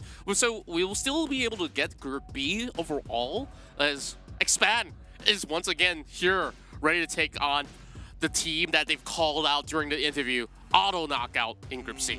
Yeah, that's going to be exciting and really, really spicy here, ladies and gentlemen. But the rest of Group C as well are vying to get themselves into that first page there. Particularly hard to get. Seems to be the best, having the best shot here of actually getting themselves into the top 12 after these couple of rounds here. So I'm going to be interested to see whether or not they'll be able to achieve that. But again, with teams like Quick Reactions, Tactical Intex, and K9 Meta, Ilustrados Huegos also coming into the mix here as Group C. Let's see whether or not the Expand will be able to face off as well against these particular squads. But again, we do know that the main target there is still the knockout performance of Auto Knockout here, and now that they're already 9 points ahead, the question is, can they keep that lead? Well, we're about to find out later on as we go back into our matches in Purgatory, as well as of course, our brand new map, Alpine. But these are definitely the teams to watch: AKO, Tactical Intex, as well as Bloody Hits. Or if I want to add one more back to the list, are we going to see 4 Booyahs coming in for Expand? That is something that I don't think we've ever gotten for the past couple of days. So Auto Knockout is definitely here with also another 2 more rounds to expand later on. So they can't afford to lose out some of all these battles, especially now with Expand in this group. exactly. I mean, the thing is that out of everyone that's in Group B here, I would say like the really aggressive guys are still going to be like Bloody Heads, Warlords maybe, but Expanse really have been playing a little bit more of a placement style strategy, so they tend to kind of like, at least in the first couple matches we've seen from them, they tend to play things a little bit more safe given the circumstance. But then, you know, knowing how aggressive the AKO can be, especially early game on, I think it's going to be a bit of an uphill climb there, especially if Expand continues on with the placement strategy thing, because it means that for the most part they will try to avoid getting into early game battles here, and Auto Knockout conversely, they love to take those early game battles, so they're just going to be continuing on to try to hoard as many kill points as they can. So 9 points is still rather significant actually, and I think that given the level of performance that we've seen from Expand there, they might have a good potential just using that lead to their advantage, making sure they stay just a little bit ahead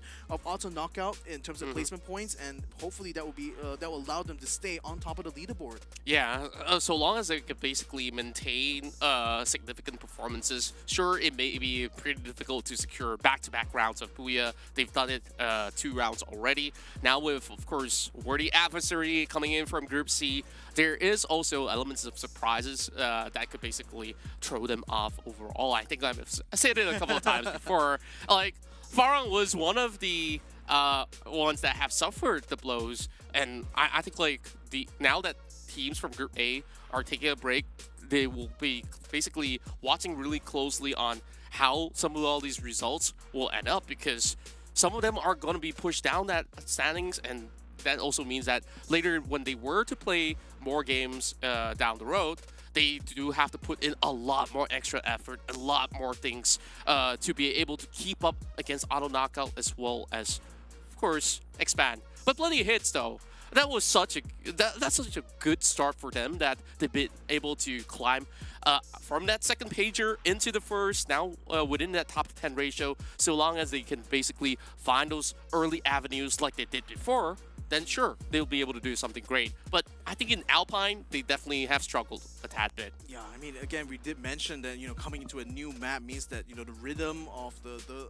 match itself is going to be different. The loot spawn points are going to be different, and especially the battlegrounds are very, very different. We saw like battles going on in Railroad there, and it can tend to be a situation where, you know, teams that aren't able to adapt that well will tend to lose out a little bit. But, you know, this the thing is that Blade has getting to the first page kind of expected of them at this point, because they are going to have the opportunity to play 4 games here today. So that means that for them especially, this is going to be the best opportunity for them to just haul in as many points as they can, because by the time it comes to tomorrow, they will have 2 less matches to play, which means that, you know, there's less chances for them to catch up if they actually bomb their performances in one of these particular matches here. So as long as they're going to be able to stay in that top 12, there is still that is going to remain to be seen. But I really want to see Bloody Heads come into more of a form here. But then speaking of which, about some of the other teams here in Group B, like not Warlord, sorry, Tactical Intex and Hard to Get. These guys really have been working very, very hard, you know, for days 1 and 2. Haven't really seen the results that they were expecting coming into this competition. So now that it's already day number 3 here, hopefully the teams are a little bit more refreshed. They're already a little bit more familiar about what to expect out of some of the teams in the other groups here. So hopefully they come in with a lot more, a bit of a better game plan, so to speak, especially given that this is a brand new map. Exactly, and I think like there's a lot of things that teams were trying to get themselves adjusted to, especially the tempo of play in particular, where the earliest were to catch the worms, where they see them going with those early takedowns. They will reap a lot of rewards, and I guess like there are teams that may play a little bit more passively than intended. They're just, you know, in tournaments you get a little bit of nerves and like how you're supposed to be able to play this game. Either you want to find that slow checkpoints into the circle itself, or you really want to take multiple fights. But they just really have to make sure that they keep a good balance on both. And all in all, I think like the best way to basically kick off the round, just try to mark a few other teams, just go at it. And worst thing that could come out of it is that you have one guy to survive, and they'll be able to buy you back. So this has been our take of the situation, but I want to find out actually what is going to be your take about this situation here, because the Twitch chat predictions are already up here, ladies and gentlemen. So go ahead, vote on which teams you think are going to be the ones dominating day number 3 right now. Let us know inside the poll. If you go ahead, if you want to vote into that, you have to jump into our Twitch stream right now and go ahead and cast your vote inside the poll. So now, next map is going to be on Purgatory. It's definitely going to be a bit of a familiar map for most of these squads here. Starting off maybe a little bit fast-paced, but we can see that pace of action start to taper off a little bit towards the middle. And I think this is where, you know, the commitment to the strategy really does matter here, I think, because if you're the kind of team that will constantly second-guess your own kind of decisions midway to a tournament, sometimes it can also work out for the worse for you, because if you can't really commit to the game plan, once you saw that the initial game plan doesn't work, then it's going to be a bit of a climb to get back up, because you're going to have to change up your playstyle, you're going to change up how you take these approaches. A lot of things can go wrong whenever you try to make these last-minute changes, right? But nevertheless, ladies and gentlemen, let's go ahead and jump into the first match here between groups B and C. We're going back to Purgatory right now as all the teams are jumping off, and I want to see who's going to be making those hot drops here at the moment, as we see the eastern side looking very crowded with Paragons, K9, Bloody Heads, and QR getting into the mix there. Bloody Heads getting all the way to the ski lodge, and it looks like they will try their very best to take control over that spot there as they take up onto the northern side, while Paragon takes to the southern side of that ski lodge. It seems like it's a reenactment of the past here, where Axel has already been spotted out, where Axel, he quickly repositions by the corners of Brazil, and he'll be able to at least have a little bit more barrier to keep himself protected. Ares, though, couldn't seem to basically push forward, but they could not take all too long because the rest of Expand is already here. Yeah, the thing is, he needs some backup here, because X-Roy goes in front and Ball catches him off guard while he was trying to get himself boosted up. Too fast is going to be caught out on the outside. Insane tries to wrap around, but X-Roy, the Axel, will have him dead to rights, forcing him to bring out the time turner, and that doesn't work out well for Insane. Now they are hard to get, losing 2 members in one fell swoop here. This is working out well for Expand, because certainly they were not expecting to be hot dropped like this, but oh my goodness, taunting them even with the dance going on top of them while they're still down. Please, man, please show some respect. Yeah, but then again, keep in mind that was only one player that they're dealing with. Look at how much damage they've done to all these members of Expand. I would say that was a good effort. That definitely threw them off a little bit off guard. I guess maybe they just needed a little bit more backup coming in. Now, moving over to ITX versus K9 Esports. So this is where it gets a little bit interesting. They're fighting for control over the crossroads, where it's a little bit of an intersection that they will have to cross. Meanwhile, over on the ski lodge, I think like they haven't settled the scores just about yet. We have PRG as well as another team of K9 around, with Bloody Heads, who's been able to control the northern section of that ski lodge. And speaking of which, we're about to get the battle started. Yeah, in the meantime, I think it's going to be K9 that's going to be first on the menu here for Paragons, as they are already very much holed up inside the ski lodge. They're not going outside there. K9 is just lurking around there, seeing if there's any stragglers to catch, but look at that. Bloody Hounds is actually getting into the mix there, so I think Paragon's just going to, it's actually wise for Paragon's just wait things out and see how this battle between both these squads work out, because Morgana already fires off the first shot, takes Jen out of the map.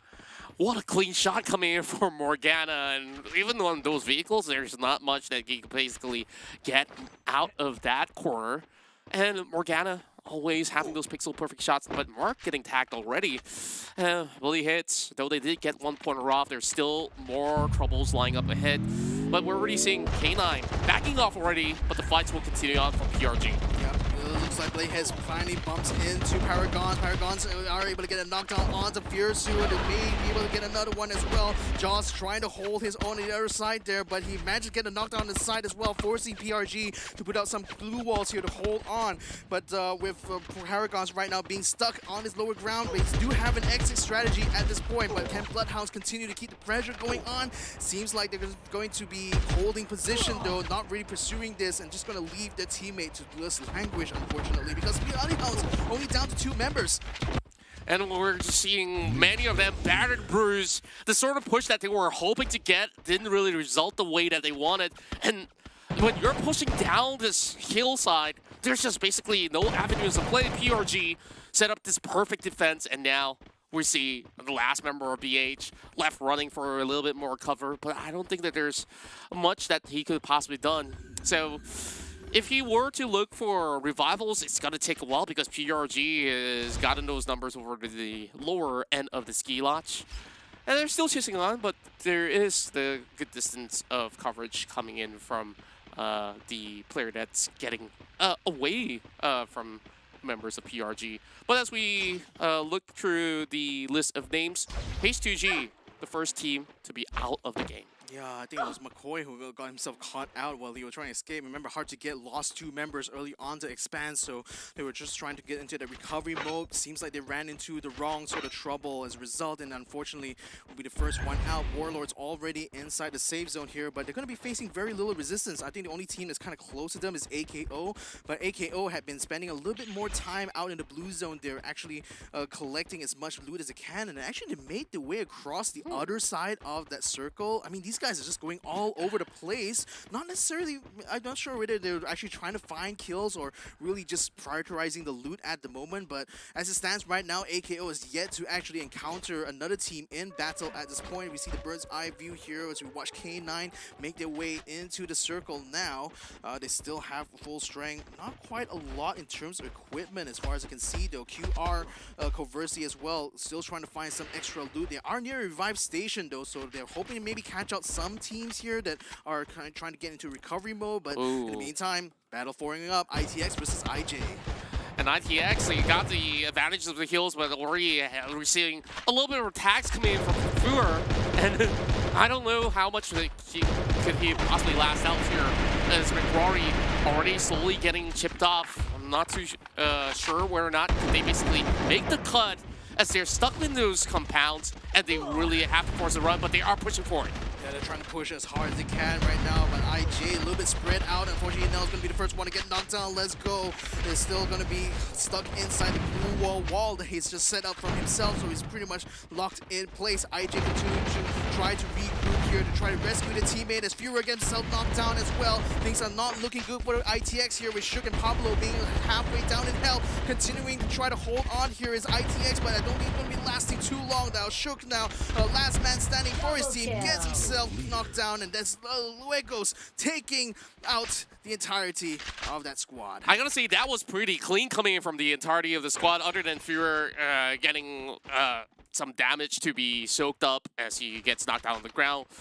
I think that was basically what they were expecting, what they were looking for, and honestly, IJ, with that sort of push going forward, it looks a little bit scuffy, I'm not gonna lie, but we're going to be having the new zone to appear over onto the corners where RSX is currently at, but they're under the danger zone, so it is a little bit worrying, not too much though. But look at AKO. They're finally found themselves safely across, and we've already last checked in on them where they're heavily stacked up already, so they're definitely prepared to take on this fight. Warlords, however, will need to deal with the rest of K9.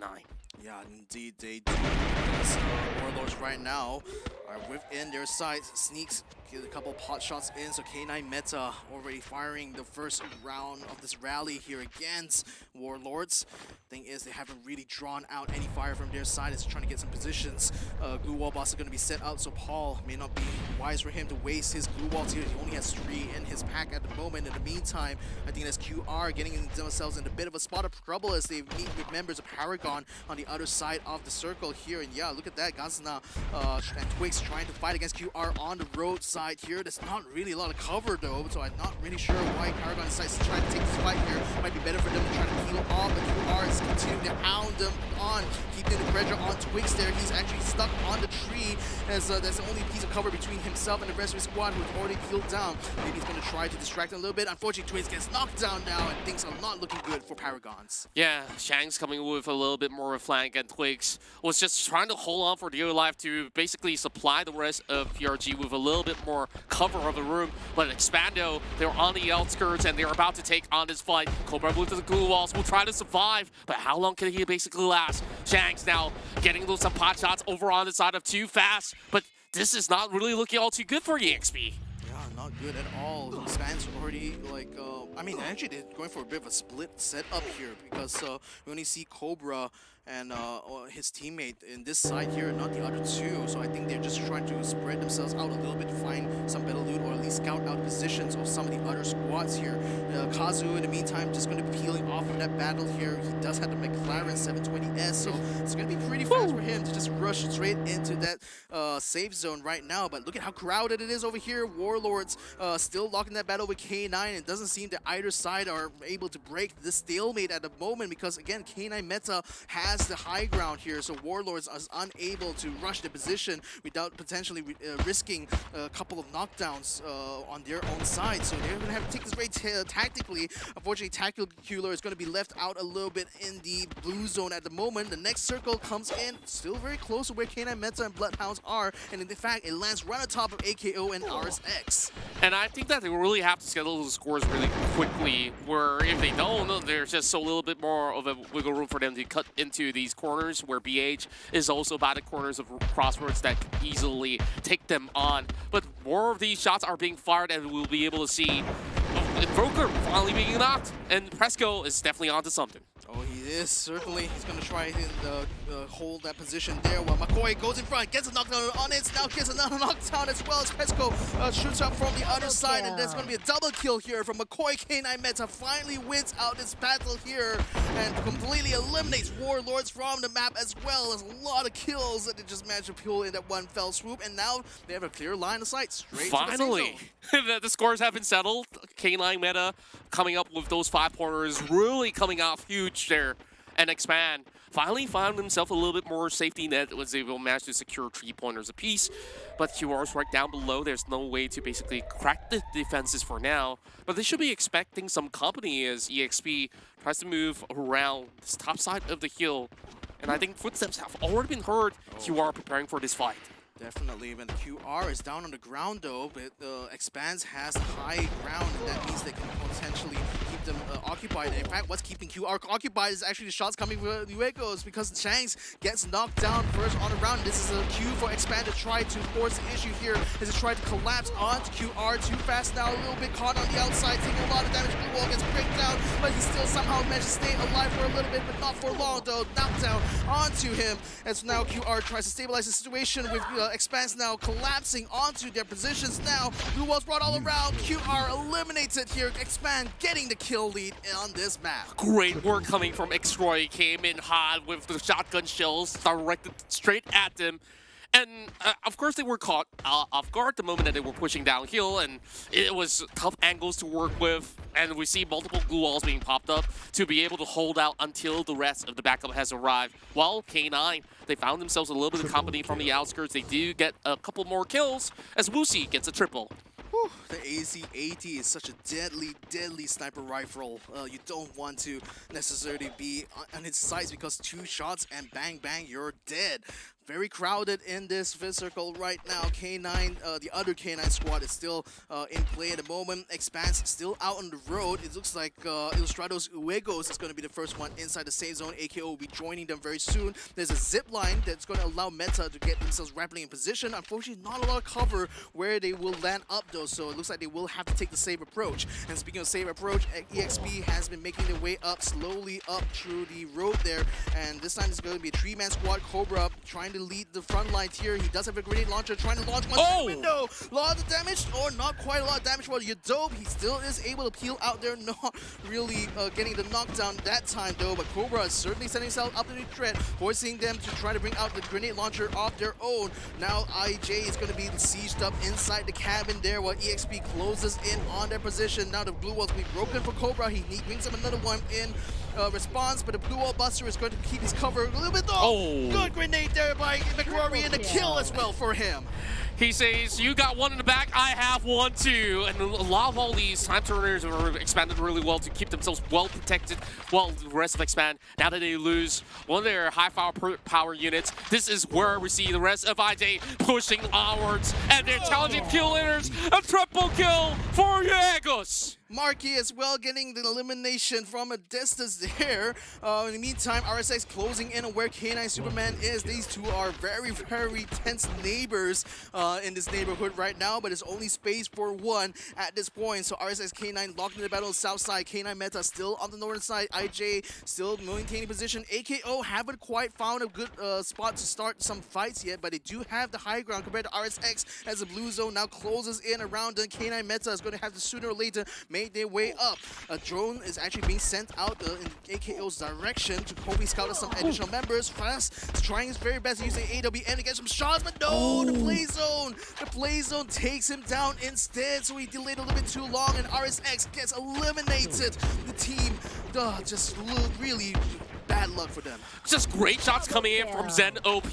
Was the one that has been able to knock that guy over on the outskirts of the zone, and now quick taps over on the Wuxi. He takes out the entirety of K9 Esports. Wow, again, AKO took advantage of this one very particularly weird sort of terrain setup here that actually gave them the high ground, and combined with the really accurate shots coming in from Zen OP that allowed them to get 4 kill points now. But now they had to face the problem of via IJ. 2 squads left trying to fight for it, and both pretty much in full strength, at least until Mr. D gets himself knocked down. Things are looking a little bit tense right now as IJ is facing Newbie, trying to flank them around the outside. Is he going to be able to get a knockdown though? Zen OP Jane in the mix as well, dancing around inside the shield, trying to find a way to get around this situation here, but IJ actually decks it down. Woo! Oh boy, Luegos, little Stratos Luegos finally gets himself on the board here with the booyah. It's insane! They've managed to secure so many takedowns in this match, and this booyah was absolutely intense. Ilustrados Juegos have found himself at the top. Wow. Again, this is a squad that, you know, had some glory in the past, but in recent days have not really been able to bring that result. So I'm finally glad they're actually finally able to find themselves a booyah here. And given the fact that they actually held out both Expanse and AKO, this still shows that they are still in this game here, folks. They're still a threat to be reckoned with. Exactly that, and I just can't wait to check out all the scores because there's so much to talk about in this matchup. AKO, they weren't subscribing to all these early shenanigans, but everybody else, they were onto something of their own. We see Bully Lockhorns, we've seen Cobra trying to take down the rest of the eventual winners of this booyah, and because of this perfect victory of this 4v4 setup, or should I say 4v3, McRory have been able to clutch the situation, knock it out Cobra first, and then aim out at the rest of Expand. And AKO, we see great tapping coming out of ZenOP to secure those double takedowns. And it came down to this trailer that has been able to also give a little bit more spacing until the final tube of that launch of the grenade was aimed directly at the rest of AKO, and they know for a fact that, okay, there's not much left to do. There's only one person that was up close and personal. Let's just go ahead and clear him out. So AKO's positioning itself, a little bit questionable, but I could see what they were trying to attempt. But overall, this is such a huge round. 17 takedowns, and 9 of it has come in from McRory himself. Yeah, well, it's crazy performance here by Ilustrados Juegos. We kind of rhythmed them off a little bit in the first couple of days because they really weren't performing at all. So suddenly coming back with this big splash is actually putting themselves in a good spot. I think they're still going to be needing a performance similar to this in the next map though in order to put themselves in the first page, but nevertheless there's already half the work done for Ilustrados Juegos.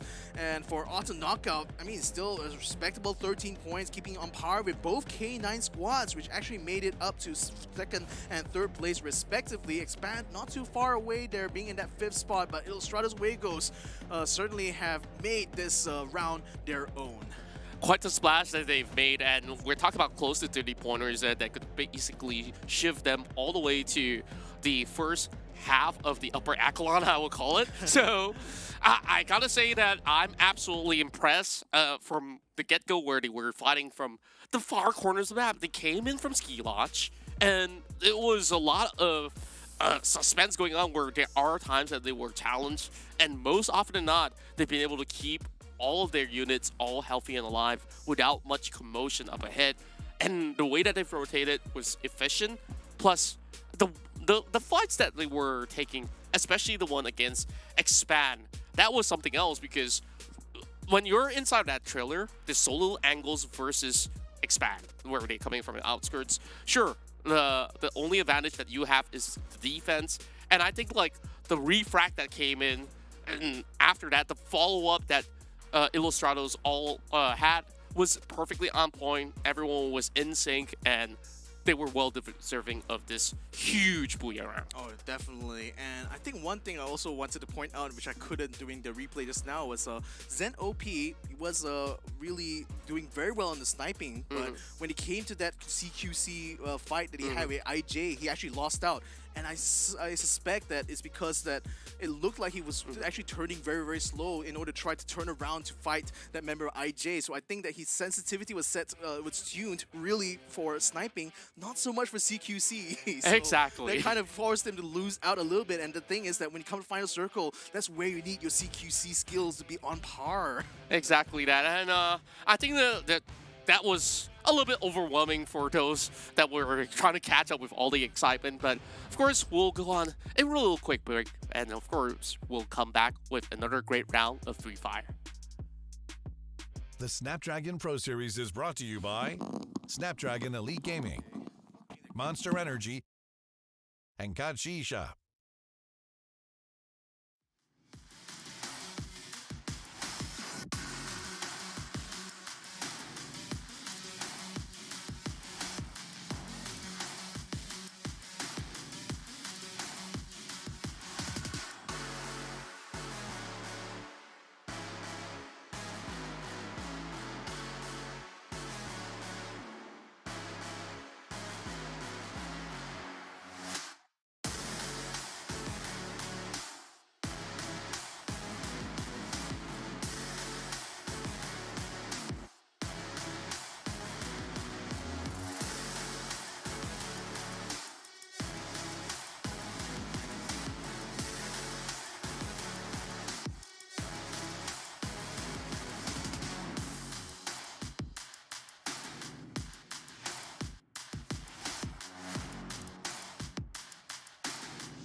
Get it, dime on the mission, snap any minute, casually winning. Stop tripping on me, stop dissing on me. Yeah, I got a dream, can't take it from me. My fire's burning, now I'm always learning. Tell me where to go, man, I'm on a journey. Yeah, I can't explain it, I get excited. Keep it 300, King Leonidas.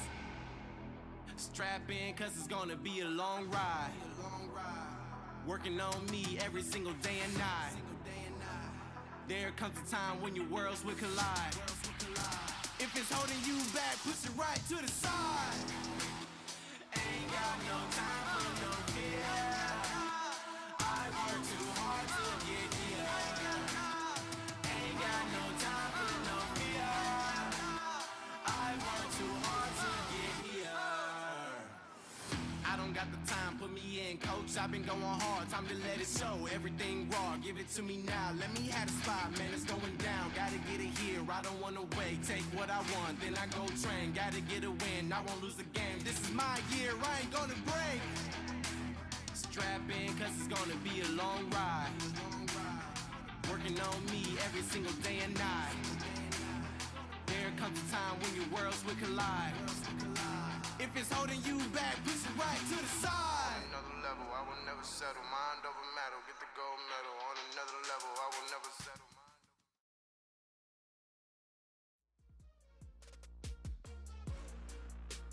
Welcome back, survivors, and welcome to the Snapdragon Pro Series Free Fire Edition, where we're seeing some of the finest teams of Southeast Asia contend.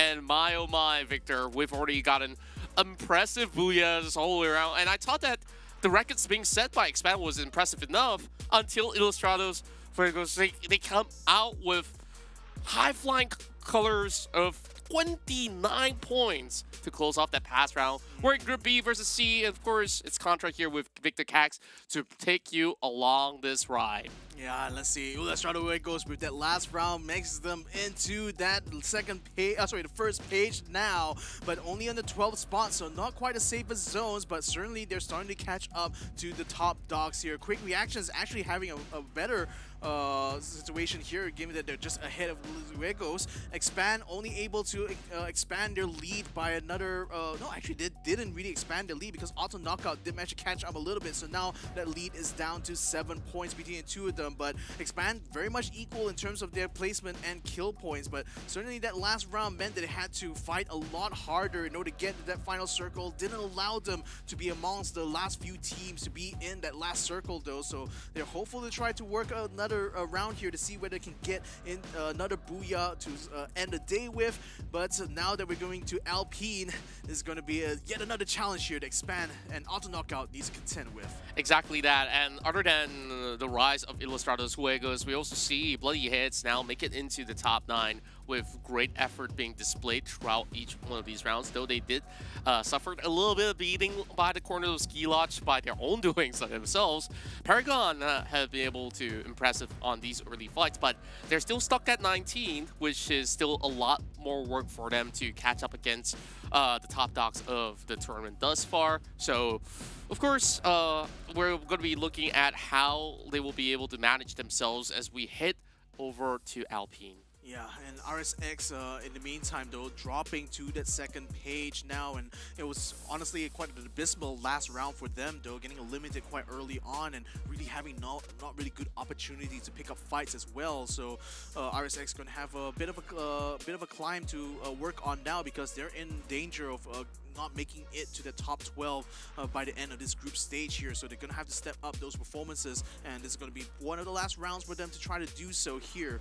But nevertheless, though, coming into Alpine now, this is going to be really interesting because, you know, as we saw from that last match, you know, you can still do the hot drops, but after that point, things definitely do slow down a little bit. So I think it's going to be more imperative for teams to take the opportunity to really get some good loot in the early game phase, and I think that's kind of like what the map designers really set out with this specific map here, is to try to deprioritize those kind of like early those teams that love to do those early game aggressions, and instead focus more about the long game towards the final circle. Exactly that. I do see this as a very well-balanced map overall, where we did actually see certain teams still subscribing into those early rounds of battles, especially on Railroad.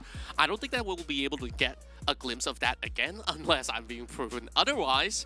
So I guess we'll just have to find out for ourselves, because we're ready to kick off our round Group B versus C as we head over to Alpine yet again. Here we go, ladies and gentlemen. So, ooh, look at that. The main path actually just cutting across from east to west now. So the even split. We see K9 already staking a claim onto Railroad. Warlord seems to be headed straight through the garrison. Hard to get, dropping down to Militia. And that looks like a hot spot for the hot drops here, because I think that might be Paragon. Oh, sorry, that's not Paragon. That's another squad that's on the ground there next to them. I think it might be one of the K9 squads. QR going all the way down south. Just expanding the horizon, but going down to the southwestern side. In the meantime, Forbits getting a good kill there, taking up Hopper very quickly with the MAC-10. Yeah, these SMGs are just doing such great work for the rest of ITX. They did get one more return kill in their favor, but they've already lost Pablo from the get-go. I think like it's all about those early loots that they can get at this possible moment.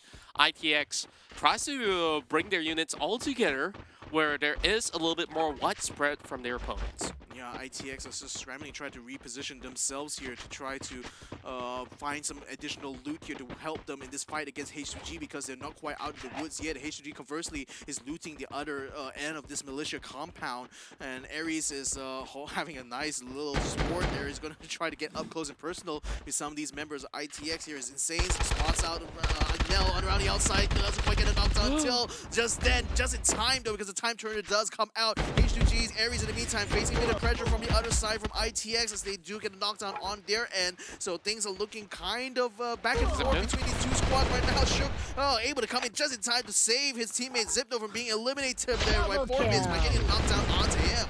Well, we did see Tactical Intex managing to come up ahead.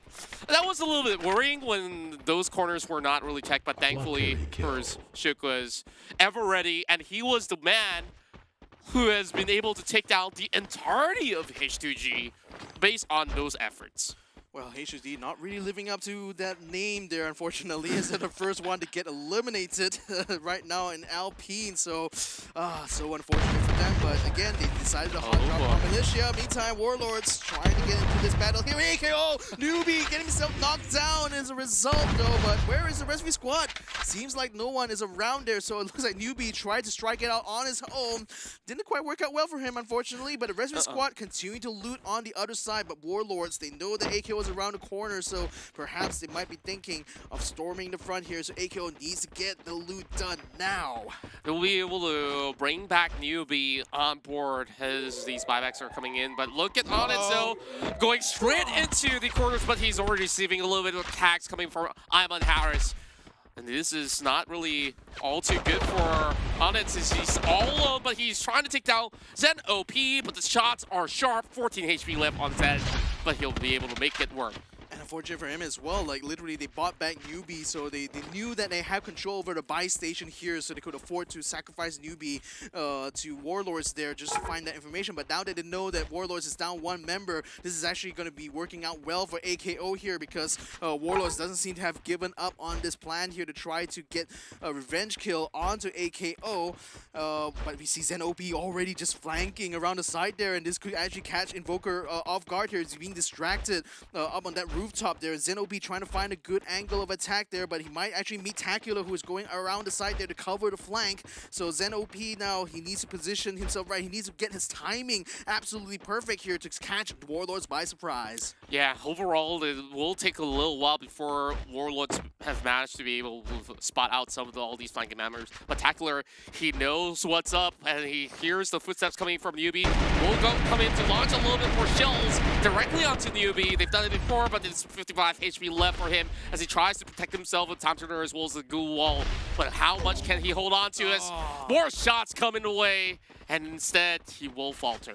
Zen OP got in position just in time there to save his teammate Newbie. So Tacular now down for the count at the moment as Newbie now takes over the flank. So they have Warlords now completely surrounded. The tactics just so brilliant here from AKO, because now Warlords are going to be forced to either try to continue to hold the ground and fight or just peel away. They're down to two members, so one of them is going to go straight to the buy station there to try to buy back one of the teammates. Meantime, Bloody Hounds locked in the battle with RSX. Mark now knocked down. He's completely alone here, so I think he's not going to be long for that world. Mark getting taken down.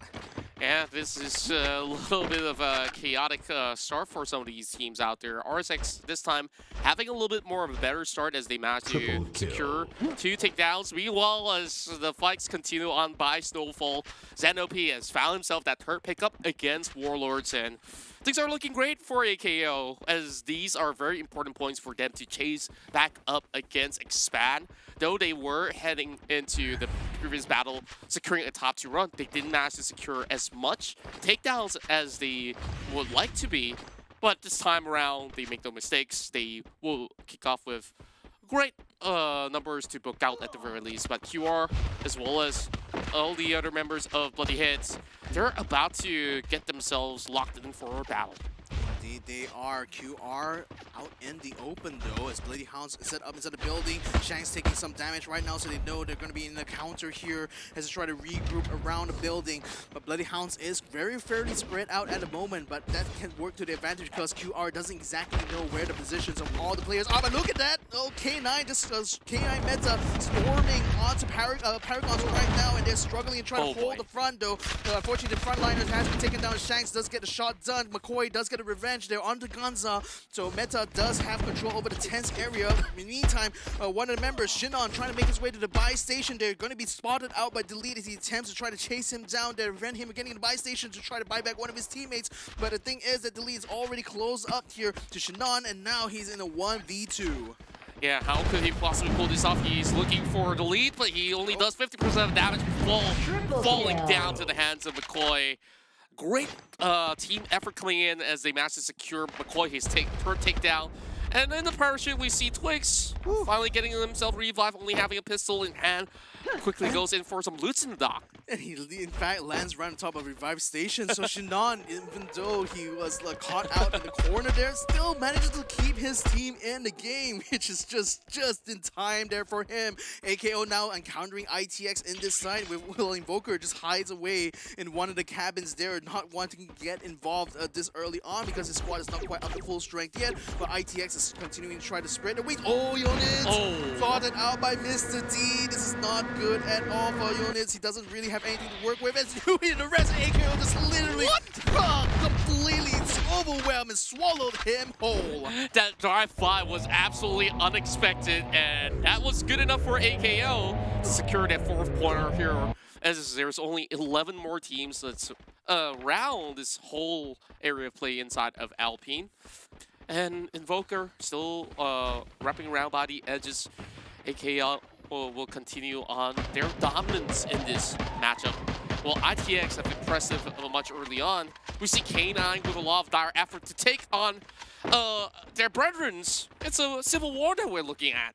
Indeed it is. Brother versus brother, sister versus sister here for both those squads. RSX now being gate kept a little bit by IJ because it caught out on a bridge. McRory is up in the front line there, waiting to get a throw. Gets himself a lot of damage though, forcing him to bring out a time turner while Rods tries to rush him in front to just force him off of that position. Doesn't quite find him though because the rest of IJ just being pot shots onto him. Let's go. It's Happy here. Happy puts out the wall just in time to stay alive while the rest of his squad tries to move in to overtake there and try to take down Let's Go. But Let's Go still holding in front using the Mag 7, takes out Chiasi, and things are not looking good here for RSX as IJ now having done that damage decides that if they had enough, they will pull back there with Rory getting deleted from the map. And Let's Go. Oh! Nice shot there by Fax with the AWM. That's a kill indeed.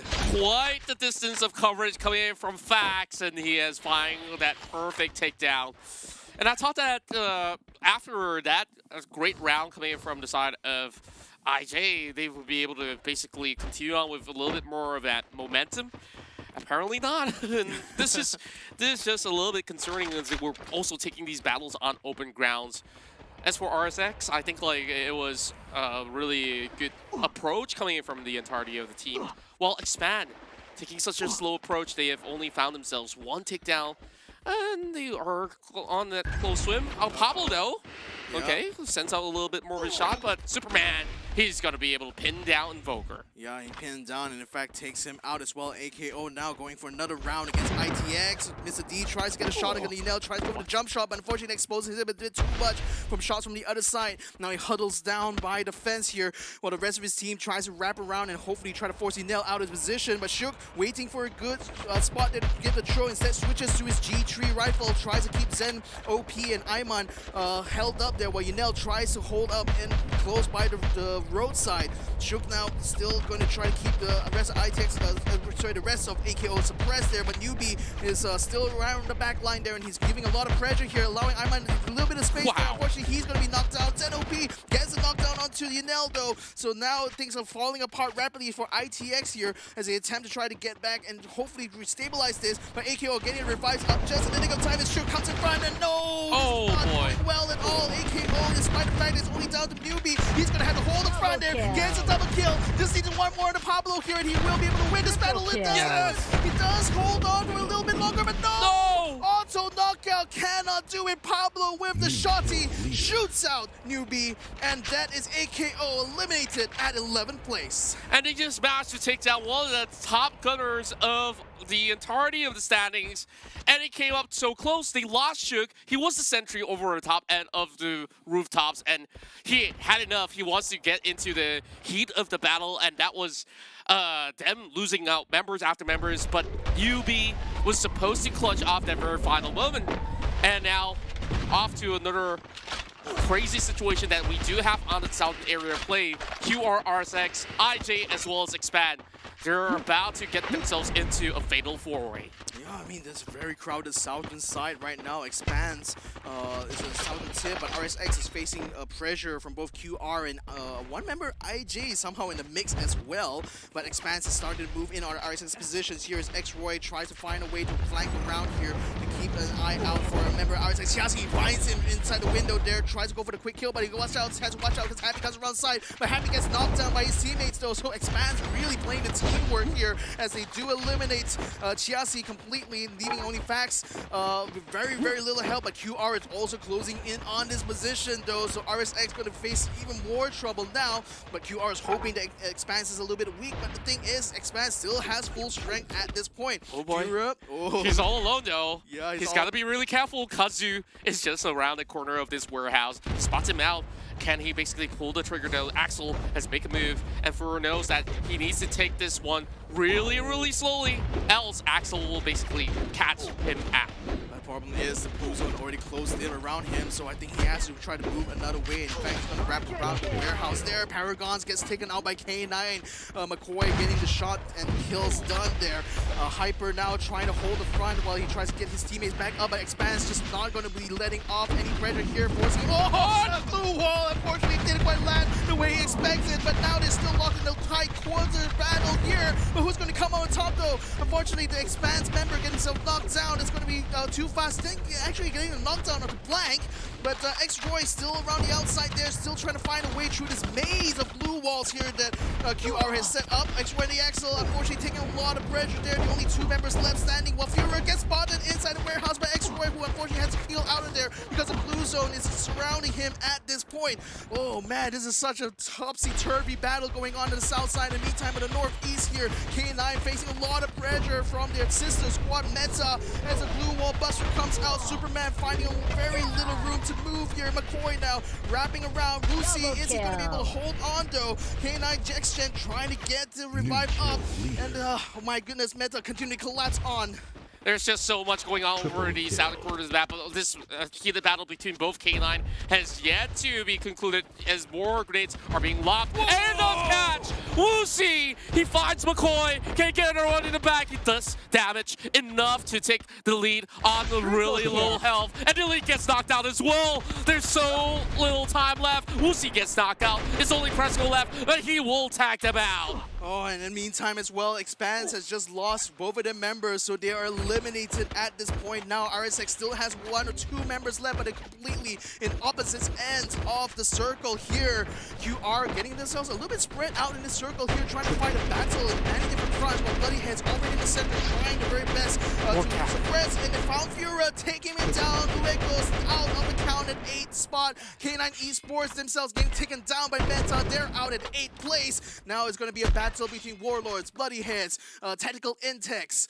Who's going to be able to come out with this? Still a lot on the table.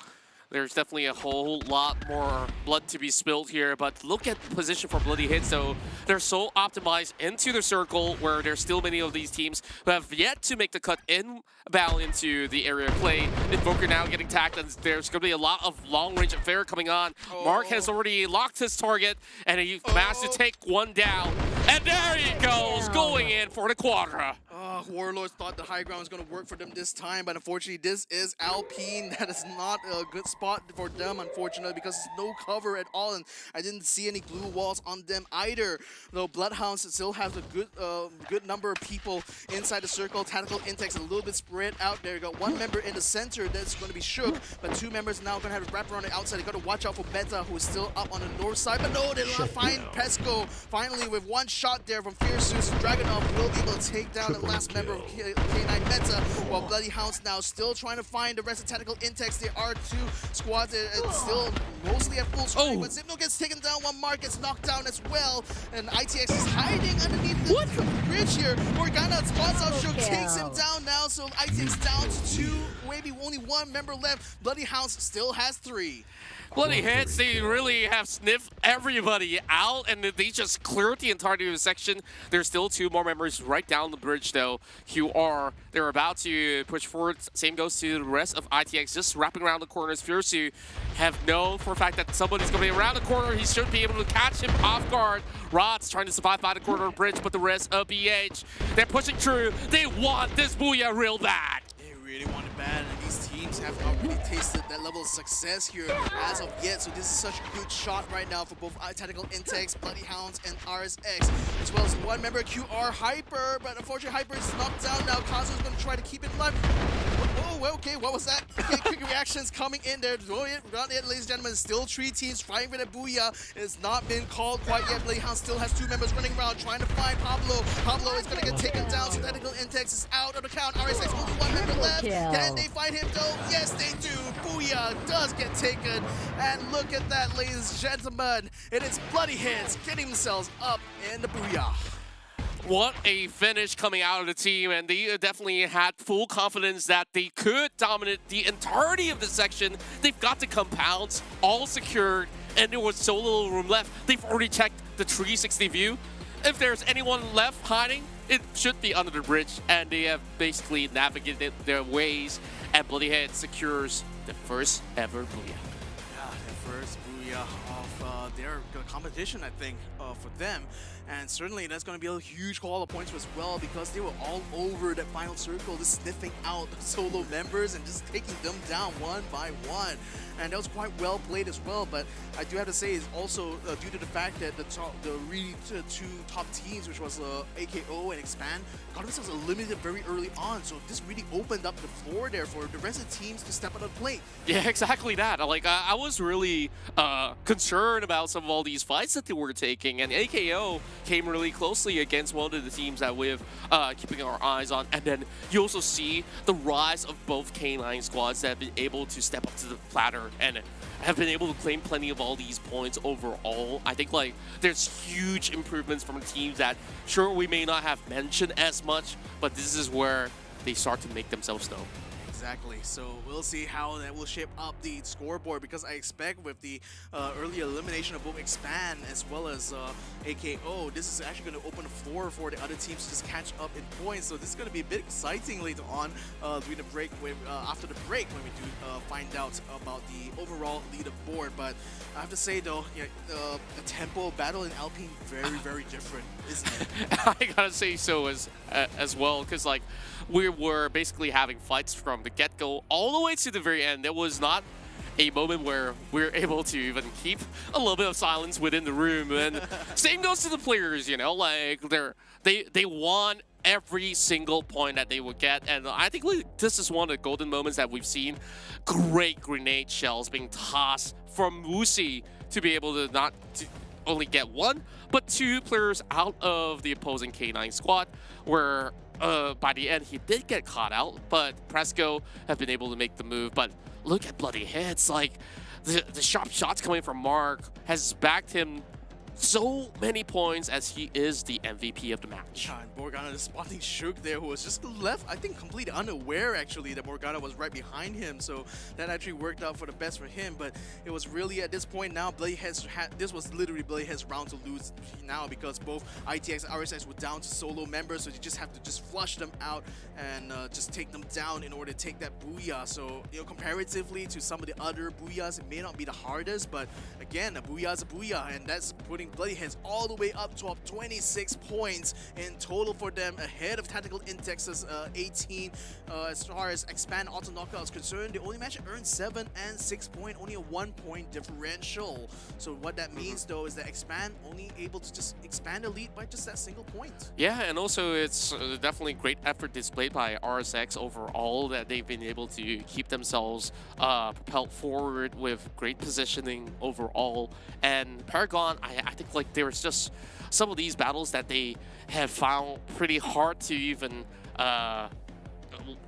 get themselves up ahead. And when we take a look at Auto Knockout, sure, they were chasing for those points. All the points secured were basically from takedowns, and I think they were basically held back by Shook himself. Oh, yeah, maybe, but then again, Shook was very much alone. And also shout out as well to the K9 squads, because I think they're starting to show some consistency here in Dynamitry, consistently putting themselves up in the top 6 by the end of these rounds here. So I think that's a really good spirited performance coming out from both K9 Esports as well as K9 Meta.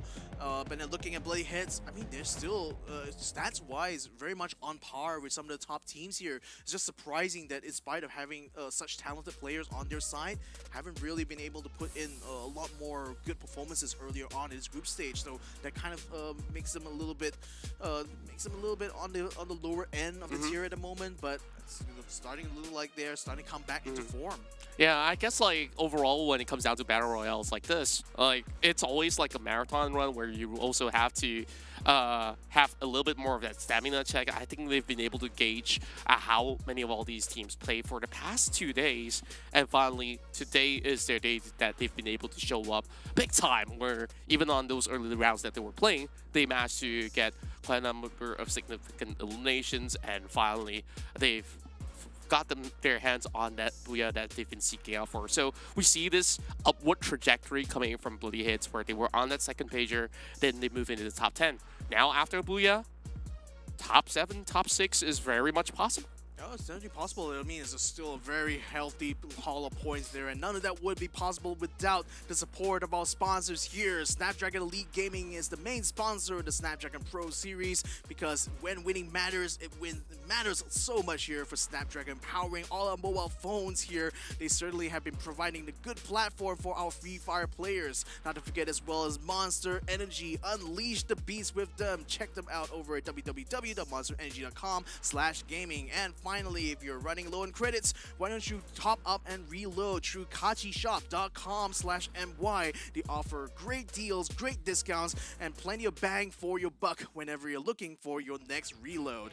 Now, we're going to be taking a break here, ladies and gentlemen. It's going to be an exciting one, because now it's going to be down to groups C and D to fight it out. So it's going to be only after the break that we'll find things out here, ladies and gentlemen. So stick around. We'll be right back after these messages. The Snapdragon Pro Series is brought to you by Snapdragon Elite Gaming, Monster Energy, and Kachi Shop.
And we're back, ladies and gentlemen, to the Snapdragon Pro Series, where we're bringing you guys more Free Fire action on day number 3 of the group stage. My name is Victor Cax. Joining me here is Contra. We're going to be bringing you guys groups C and D now, and it's going to be an exciting one here because we're starting to see some of the teams from Group C starting to step up to the plate there. I mean, again, Uegos was able to get a booyah here today, and then now we saw Bloody Heads also getting the booyah. Now we're going to be seeing the overall standings here to see where these teams stand after all of these matches right now. So Expand only was able to get a single point lead over Auto Knockout, so they still stay in the lead right now. Bloody Heads makes them way all the way up to 6th place, having taken the first booyah of the competition so far. At the moment though, it looks like Ilustrados Uegos still shy of staying on that first page. They've been knocked back down to 13th spot now, but they're not too far away from where Geek Fam and RSX is. That's right, the chase is still on. Auto Knockout should still be playing in this respective group where we're finally seeing Group D coming into action. So Auto Knockout has 2 more rounds to basically chase up to Expand to retain that #1 spot. So Tactical Intex also would be a team that we'll be keeping our eyes on, as they are currently sitting with 105 points. So let's hope to also see more of all these amazing performances, because they've been rather consistent on the way that they've approached many of all these aggressive fights. And I think the only thing that Tactical Intex could basically work on is to secure a more consistent top 4 finish so that they could basically get most of these placement points. Yeah, Team Juke as well. I think I'm going to be keeping a close eye on these boys because they had such an amazing performance in day number 2, picking up 2 booyahs when really no one has kind of pegged them as favorites out of Group D. So they've already set themselves up as one of the top teams to watch out for in that group. No Escape RV very much far down the board there, and they may have a chance right now to try to catch things up to Warlords and Hard to Get, but it's still going to be a long climb before they get to that second page. Geek Fam probably might be feeling a little bit nervous right now because they're no longer playing for today, and they're on the verge of getting knocked down to that second page. Yeah, and on top of that, there are so many of all these hungry teams here looking to take over, right? Like, we haven't seen much coming out of Group D as of yet. Some of these teams are currently sitting on maybe on the second page for now, but we'll take a look at teams like NC that has the chance to also take over. Same goes to Freedom Rumble. So these are some of the names that we'll still be keeping our tabs on. Quick reactions though, I've liked what they've been able to offer from the past couple rounds that we've just witnessed. So of course, we got the big guns like Auto Knockout, and the biggest booyah that we've had today was actually from Ilustrados Uegos. So that remains to be my favorite win of the night. So I would definitely vouch for them one more time. Yeah, but again, you know, it's all about consistency when it comes to group stages like this, and unfortunately for Ilustrados Uegos, that consistency is still yet to be found in those first couple of days. Maybe things might change now that they would gain that confidence from that last booyah.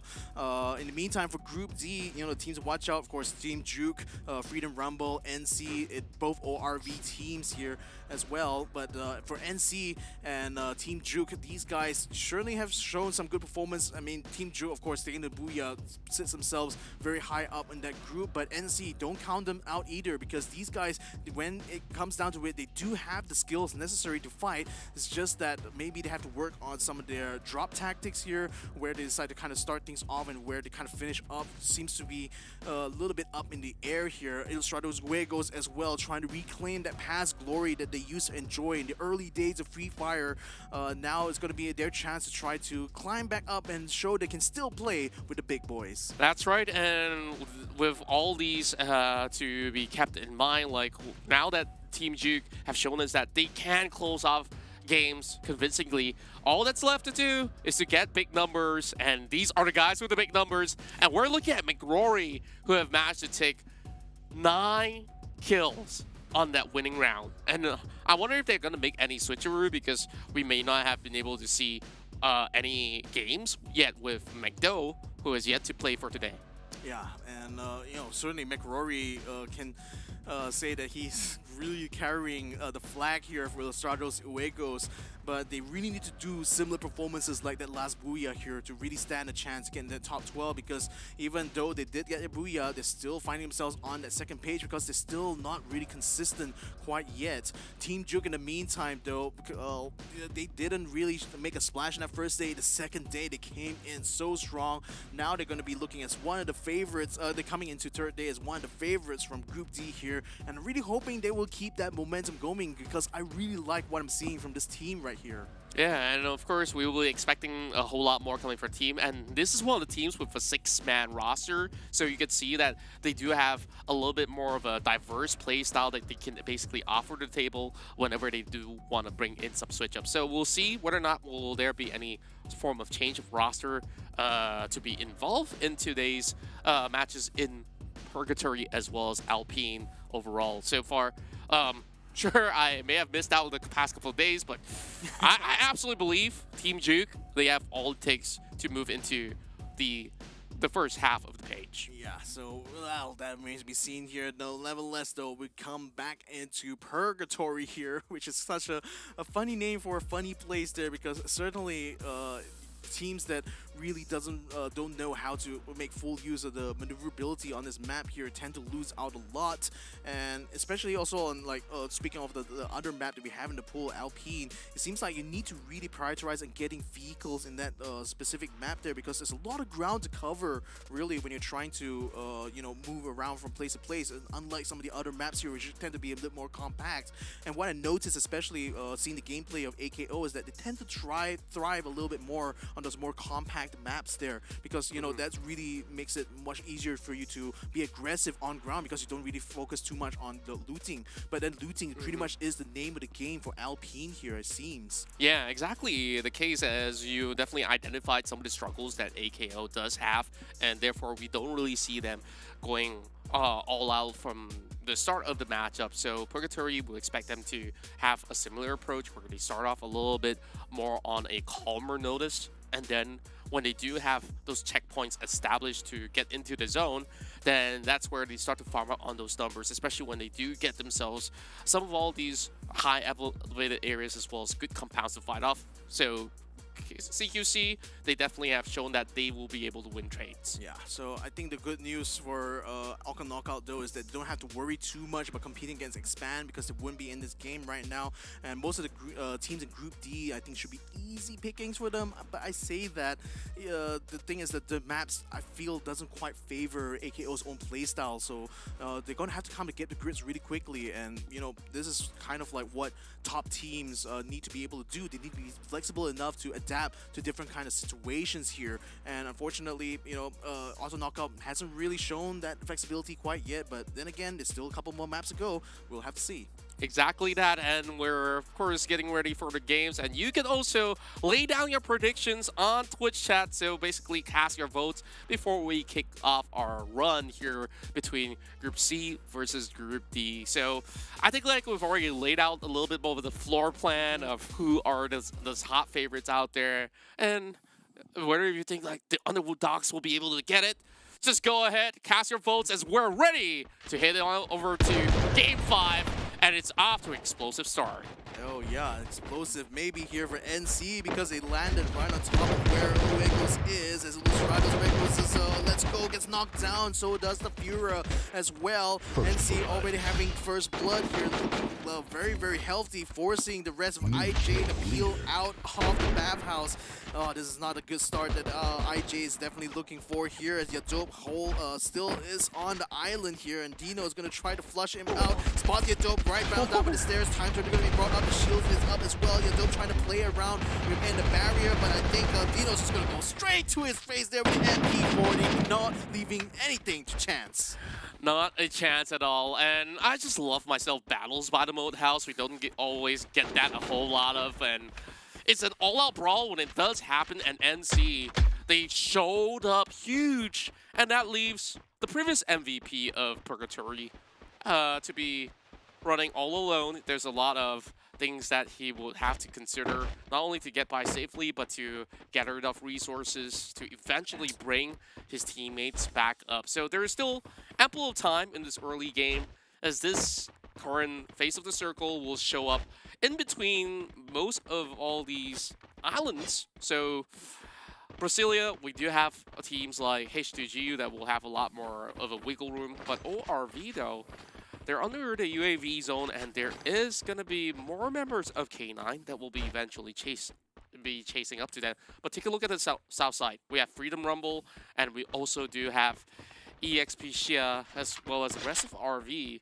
that will be trying to find ways to cut across. Expect them to eventually have a little bit of a tussle if they were to cross the bridge by the fire brigade. I think hard to get is actually shooting across the river there towards No Escape RV. So maybe they might try to and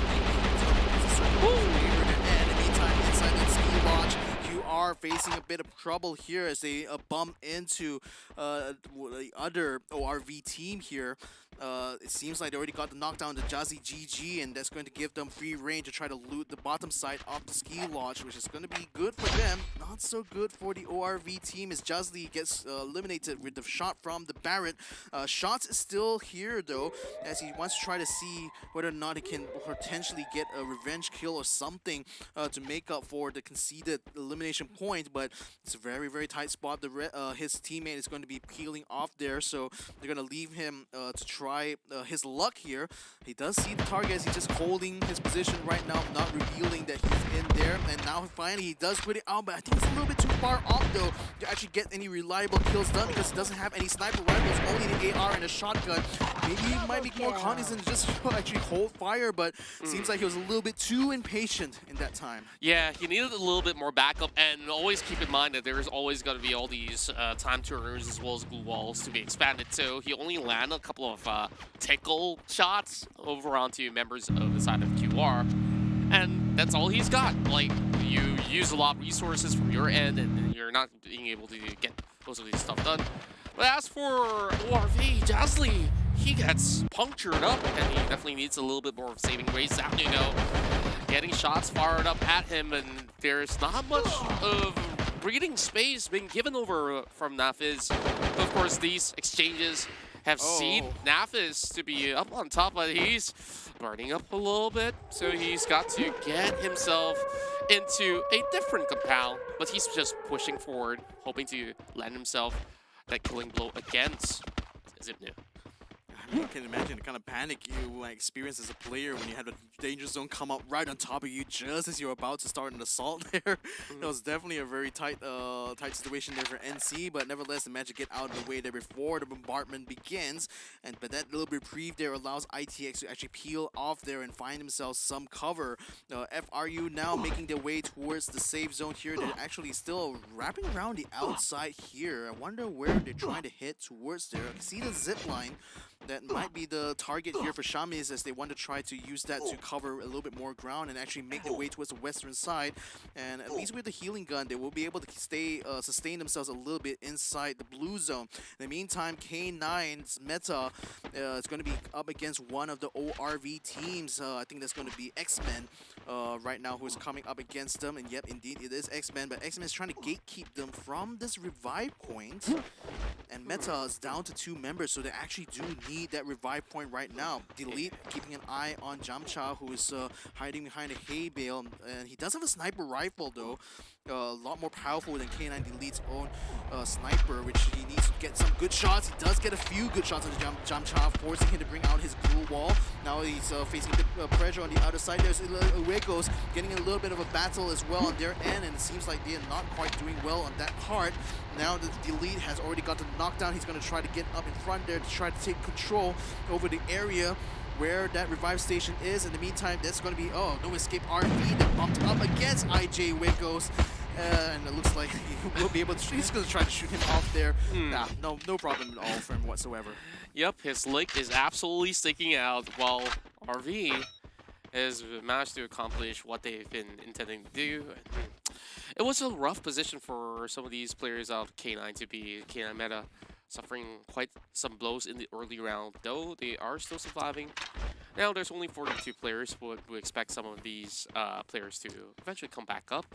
The zone is about to close deeper into the corners, and C taking a very slow approach after winning those fights across the boathouse. About to lock themselves in for another one as they are looking for that stray unit. But Dino is going to find the pick against RX. Oh yeah, he's already got him very much pinned down at the moment while the rest are trying to wrap around the other side here. NC continuing to collapse onto ORV here. They manage to find Jans now, but they need to try to find the other member, ORV Shots, who puts up a glue wall just in time to prevent some damage. Gets himself in front there, but now they're just going to try to dance around there, and X-Men unfortunately loses their last member in that fight. NC comes out on top. 6 elimination points for NC. Great pushes coming in, and you could see how they basically tag team upon those members out of the X-Men. And Dino, he was just ever ready with those sort of pushes. Perfect blue walls to also play so that they could basically keep themselves well protected. Now we're moving over to AKO versus Team Juke. Juke right now having a bit of a spot there, lay a little bit far out from the rest of his team, and Newbie, of course, is going to try to go for the flank, and he's trying to keep the rest of Juke at bay while the rest of AKO try to regroup and converge around where Lei is, who's out in the open. Yeah, Zen OP does not miss that shot. He cannot miss when you're that close up to him. So that's so quick. Indeed it is. So nevertheless, though, the Juke's still not quite out of the woods, though. They do have a bit of high ground compared to Newbie, who's forced to bring out some blue wall to try to make an approach, but it's going to be a slow approach towards Juke, who does have the advantage of trees for cover as Daemoon tries to hold his own. But now he's forced to bring out a glue wall. He's going to be able to peel away. And in fact, he's providing the distraction and allow Juke to get control over the compound here at Militia, and that's going to allow them to try to set up a base here in order to try to defend against AKO's attack, because right now AKO has the man advantage and it will soon have even more advantage here as soon as they eliminate Daemoon, which Zen OP does with the G3. Yeah, overall there's still a little bit more of a spacing that has been created, but look at Freedom Rumble, they're about to barge into this party. And they might also be surprised by the rest of AKO that's also on the hunt. Ivan Harris now receives a little bit of attack coming from afar. Freedom Rumble ready to challenge already. Spots them out in the top corner as this exchange goes on. Shamiz just trying to keep himself well protected as he's running through these areas where AKO is basically man-marking onto them. So Danny's, now that he's in position, he's ready to trade right back, looking for Mr. D. Positioning is actually way better for AKO, which I kind of question why FRU actually fired the first shots there, but nevertheless, they were out in the open, so they figured they'd probably be spotted sooner rather than later. Unfortunately, with the blue zone closing in around them, FRU needs to maneuver while they continue this fight with AKO, and AKO is just able to just kind of intercept them towards that save point, because they are going to be able to gatekeep them through that Marble Works area. So FRU is still outside in the blue zone. AKO's Zen OP is going to try to force an issue there by jumping straight to Jump 9 now. He's going to try to get up close and personal, while Juke's Asta 666 a little bit caught out here in the blue zone as the member FRU is going to be moving up to try to finish him off there. Jump 9 now fighting with Zen OP, while in the meantime Kai tries to set up a grenade toss. Is that going to get knocked out? Yes, it does. Okay, so he's going to go ahead and just confirm that kill there. Going up close and personal, shotgun to the face. Nothing that Danny's could do. Perfect lob of the grenade coming in, and that's one way to secure the pointer out there without putting yourself at risk. Zen OP continues to do it.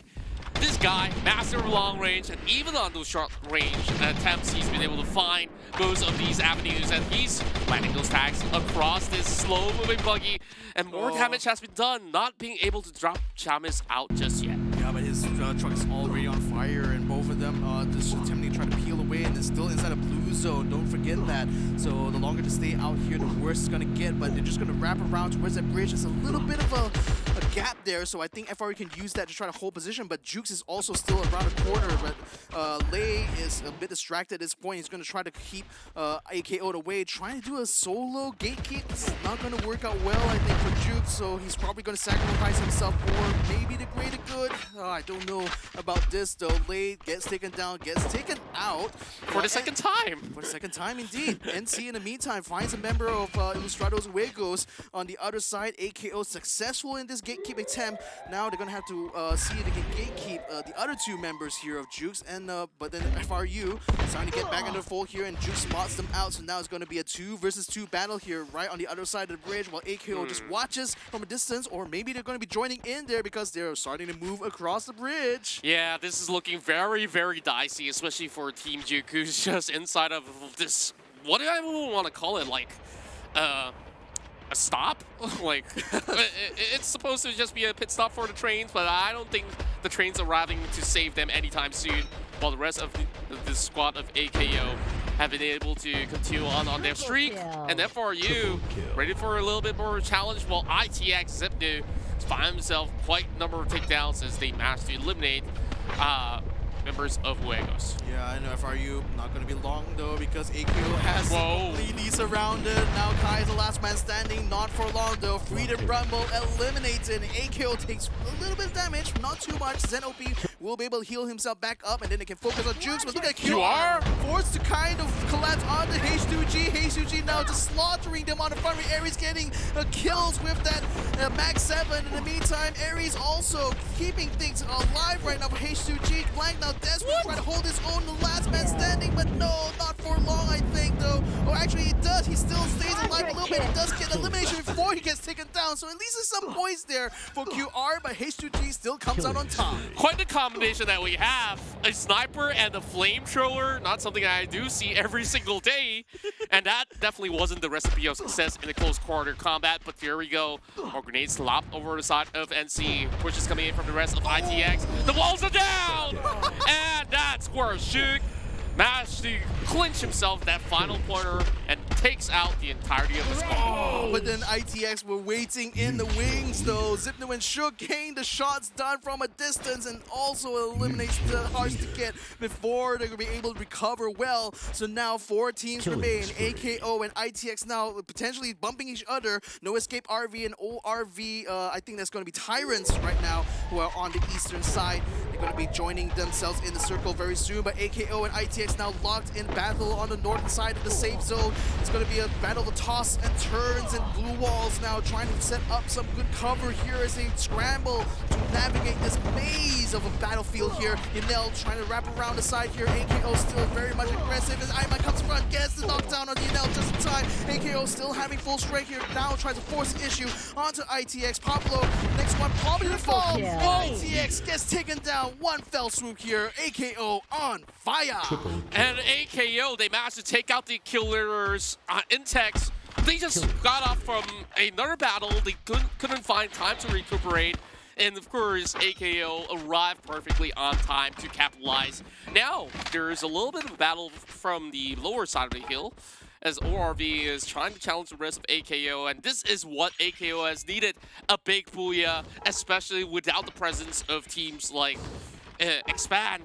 And this is where they will be able to eventually close off that gap to retain that #1 spot that they've been losing out for a couple of rounds. ZenOP has 13 health packs. Yes, 13 health packs. You're not seeing that wrong. Holding it on as he jumps onto ORV, and Tyrants taken down in their prime. Unfortunately, nowhere for them to run. There's AKO takes them down. Now it's going to be AKO versus No Escape. No Escape has been out of action for most of the part. Now they're going to start to collapse onto AKO while they pounce on them while they're still down. Can they actually use this to their advantage though? Because AKO ZOP finally gets himself healed up. Arimahari's a little bit low. Now gets himself healed up. RV and AKO just going to collapse into each other. Look at how messy this thing is. The busters coming down and the walls are just breaking as they try to hold on the front. AKO loses newbie. This could be bad now because RB has made advantage, and now only Mr. D is left. Mr. D now has to hold his own, and it doesn't look like he's going to be able to do so well there because 3 members of RB are on the chase. 4 members of RB actually are on the chase onto him, trying to kick him down. The dude taken down. No Escape RB picks up their booyah. And they've managed to steal it away from AKO, and we can see that AKO were not well equipped to take on that close quarter combat and have they expected the push to be coming in from ORV from the bottom of the hill. They chased all the way to the top, and this was quite the win that was necessary for No Escape RV to climb their way through the standings. First booyah, I believe, for No Escape RV, and you can see the relief in these guys' faces when they realize what it just accomplished here, because they took down the Titans in Group C here. That is AKO, and boy, oh boy. I mean, again, this competition so full of surprises, isn't it? Sometimes, you know, when you pick certain teams to be dominant here, it takes another team to just be silently waiting in the wings, waiting for the opportunity to strike. And No Escape RV certainly played that timing right. Exactly, and I really have to commend FaZe, because he was just pushing upwards, and there was a few questionable moments out there coming from AKO as well. The way that they spread themselves wasn't efficient, because they don't really have angles against ORV. That's one. And the second part was like, where exactly is the backup? Like, where we've seen that FaZe was already pushing upwards, and this guy was held back, hiding by the goo wall. It's like, where's my man? Where's all the firepower that we needed? But of course, let's jump back into some of the highlights of this matchup that was quite something. Quite chaotic even from the get-go here. I mean, hard to get really tried to their very best to make things work out for themselves. NC, unfortunately, getting themselves eliminated early on means that they're not going to be able to continue to climb, and most likely will be stuck on the second page of the leaderboard for quite some time. And ITX actually put up some good performances here until AKO finally put an end to their little streak here. And the thing is that, you know, when it came to how RV was able to win that battle, I think the crucial thing was that Newbie, who is the CQC specialist and the flanker for AKO, was the first one to get knocked down, and that's already a major strength of AKO just completely taken out of the equation there, which allowed No Escape RV to get the booyah. Nevertheless, though, with auto knockout getting 14 elimination, that still gives them the lead in the standings for this 5th round here, so they can still be content with the fact that they made a lot of points and a lot of gains in this round here. But you know, losing that booyah doesn't feel that too bad when you're still up on top, doesn't it? Exactly, and I believe this 23 points should be what was that word again? Sufficient? Sufficient, exactly, for them to be able to place themselves back at number 1, while ORV has been able to also have significant fights of their own.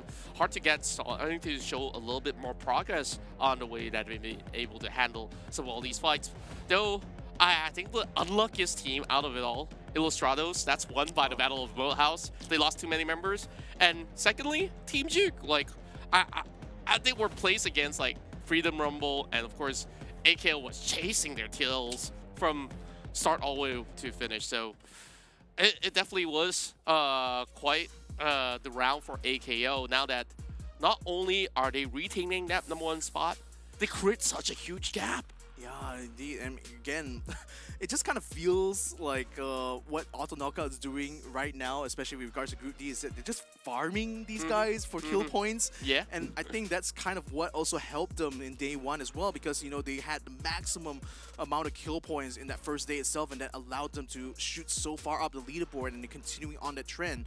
And also, you know, speaking about Team Juke as well, in their defense, they're not exactly the most aggressive team out there, to be fair. Yeah. You know, we saw in day 2 that Team Juke tends to play a little bit more of a cheeky style, you know, hiding in very weird places just to kind of avoid most of the action early game, and only start to really come into form by the time you get to the final circle. So I wouldn't really say that it's out of pattern for them to lose out in these early fights, because traditionally, or at least from what we've seen so far in this competition, I don't think they're necessarily that strong as a fighter. So they really rely a lot more on placement points actually to actually make up for that lack of ability. Exactly that. And of course, we're going to go hop over onto a little bit of interview, and then we'll be heading right for a quick break before we go in for our final round. The Snapdragon Pro Series is brought to you by Snapdragon Elite Gaming, Monster Energy, and Kachi Shop. Working on me every single day and night. There comes a time when your worlds will collide. If it's holding you back, push it right to the side. Ain't got no time for no fear. I work too hard to get here. Ain't got no time for no fear. I work too hard to get here. I don't got the time, put me in, coach. I've been going hard, time to let it show. Everything raw, give it to me now. Let me have the spot, man, it's going down. Gotta get it here, I don't wanna wait. Take what I want, then I go train. Gotta get a win, I won't lose the game. This is my year, I ain't gonna break. Strap in, cause it's gonna be a long ride. Working on me every single day and night. There comes a time when your worlds will collide. If it's holding you back, push it right to the side. On another level, I will never settle. Mind over matter, get the gold medal. On another level, I will never settle. Mind over matter, get the gold medal. Ain't got no time for no fear. I work too hard to get here. Ain't got no time for no fear. I work too hard to get here. On another level, I will never settle. Mind over matter, get the gold medal. On another level, I will never settle. Mind over matter, get the gold medal. On another level, I will never settle. Mind over matter, get the gold medal. On another level, I will never settle. Mind over matter, get the gold medal.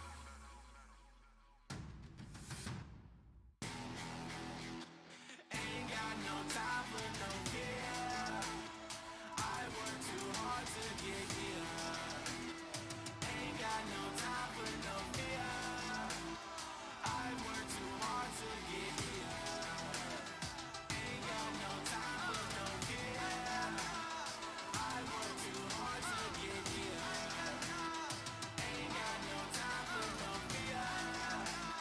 I work too hard to get here.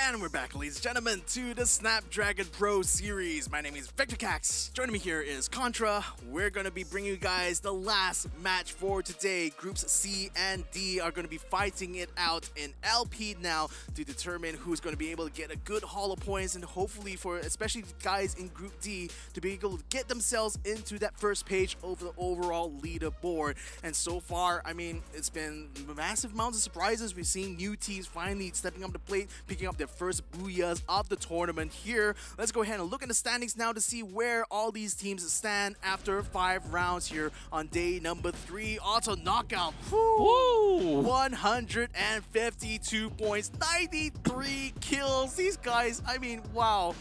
It's just such a massive way to make an entrance into the competition here with that kind of performance, isn't it? Exactly, and they still have one more round to spare for tonight, meaning to say it's highly possible to break the 100-pointer elimination by the end of the day, and they've created such a huge gap against Expand, who is unable to play these final 2 rounds as they've already completed their groups. But Tactical Intex, look at them climbing up to 3rd spot though. They have 122 points, and I think this is going to be a great run for them to be able to create a little bit more distance against AV Radicals on 4th. Farong as well as Bloody Hit, we've already seen a lot of work being displayed by some of these teams.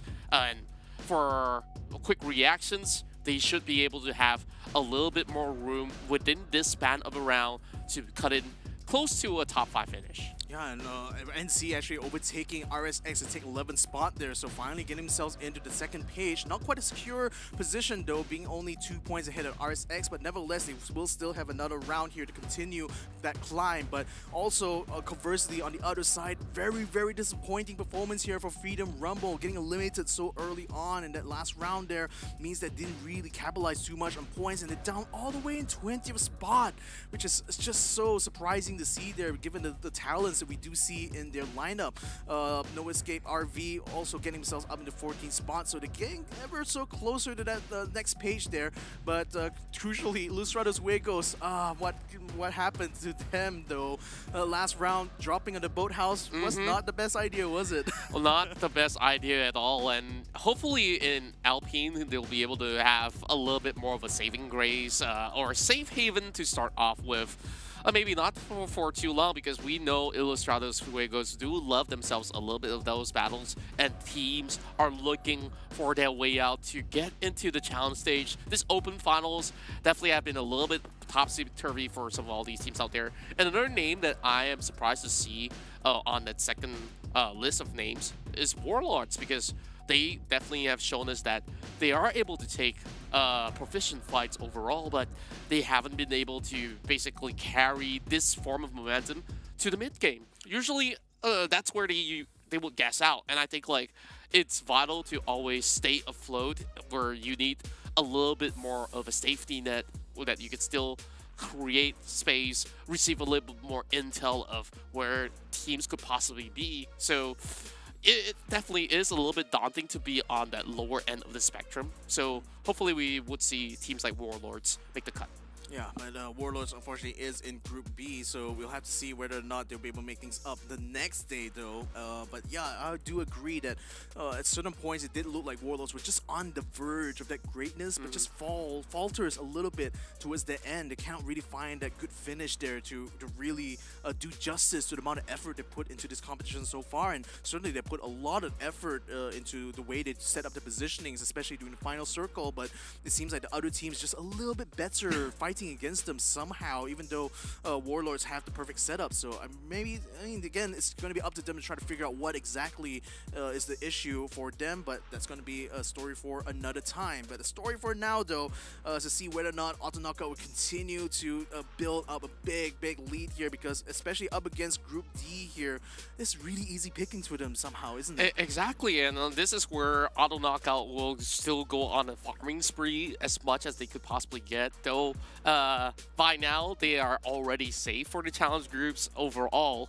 But it's all about pride. It's all about, you know, making your name known, that you're not a team to be ever messed with in many of all these free fire rounds that they've been involved in. So that's where we'll definitely have to find out how much more can some of these teams do on our final round of the night, as we're heading in to Alpine. Yeah, here we go, ladies and gentlemen. The plane is going from east to west, and QR and ORV already landing straight on top of each other. And I think that might be the three. No, okay, so it's still a two-way battle between the two of them at base camp right now, as we also see Meta and AKO just decided to go towards Snowfall. So that is another hot drop happening on your screens right now. But in the meantime, ORV shots gets knocked down. QR still trying to maneuver around. They finally do get the elimination done there. ORV down to 3 men, are going to scramble around, try to see if they can maybe get a revenge kill, but Blank using the jump pad gets up on top of the rooftop, finds Jumpcha. Jumpcha taking a bit of damage there. Fortunately for him, doesn't take too much damage from Blank, but Blank continuing to chase there, keeping the pressure onto ORV, where the rescue squad continues to try to chase them out of the base camp here. Yes, now finding Hyper around the corner, but no, 2 knockdowns in a row there. This is looking very bad for ORV, because they're on the verge of getting eliminated first. Oh no! Thanks, going up in front right there, and then gets a shotgun onto Jasly and Jumpcha, and fortunately saves thing a little bit there for QR, but for ORV Tyrants, that was a very costly round. That indeed was absolutely costly, but Meta now strikes upon AKO, challenging the Titans, like you said. They are always familiar with all these sort of approaches coming in from all the other teams. They did lose newbie from the get-go, but it's not something that is all too worrisome for them, as they will be able to find a couple of angles. McCoy already getting tagged up, he was the one to get the first blood against AKO. The lead in such an optimal angle, but can he basically spot out some of all these flanks coming in from AKO? Ayman Harris directly in the middle is not really in the best state of play.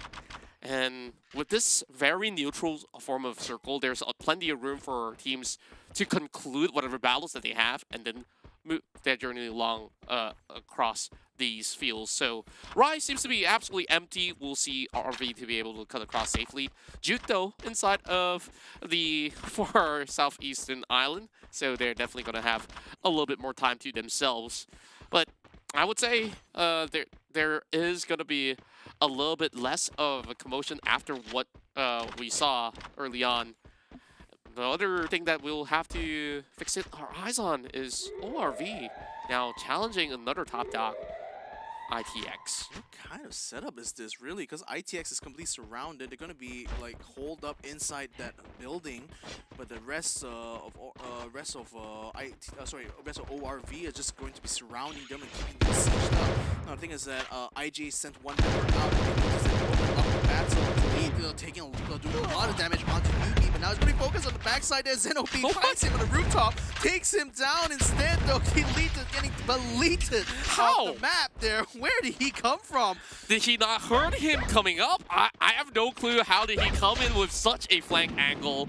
Now that the sentry has been out of this battle, UB has also been revived overall. So AKO back to 4. They also managed to get 2 takedowns. McCoy running all around. Glue walls now being popped up, going for the challenge, but there's no challenge intended for AKO. Another clean 4-0. That's the thing. When I saw the K9 Meta decide to go to hot drop against AKO, one of the strongest teams in Group C. I mean, granted, K9 Meta and K9 Esports, both of them are struggling a little bit in this competition. They're both in the lower rungs of the second page, so they definitely needed to find kill points to actually work their way to this first page. But dropping his AKO, one of the most deadliest killers on the map. They should have learned from all the other matches if they were watching what has happened throughout the course of the round, and where it was Group B versus Group C. They should have known better. That's all I'm going to say. But all in all, I think that definitely is an expensive lesson for the team.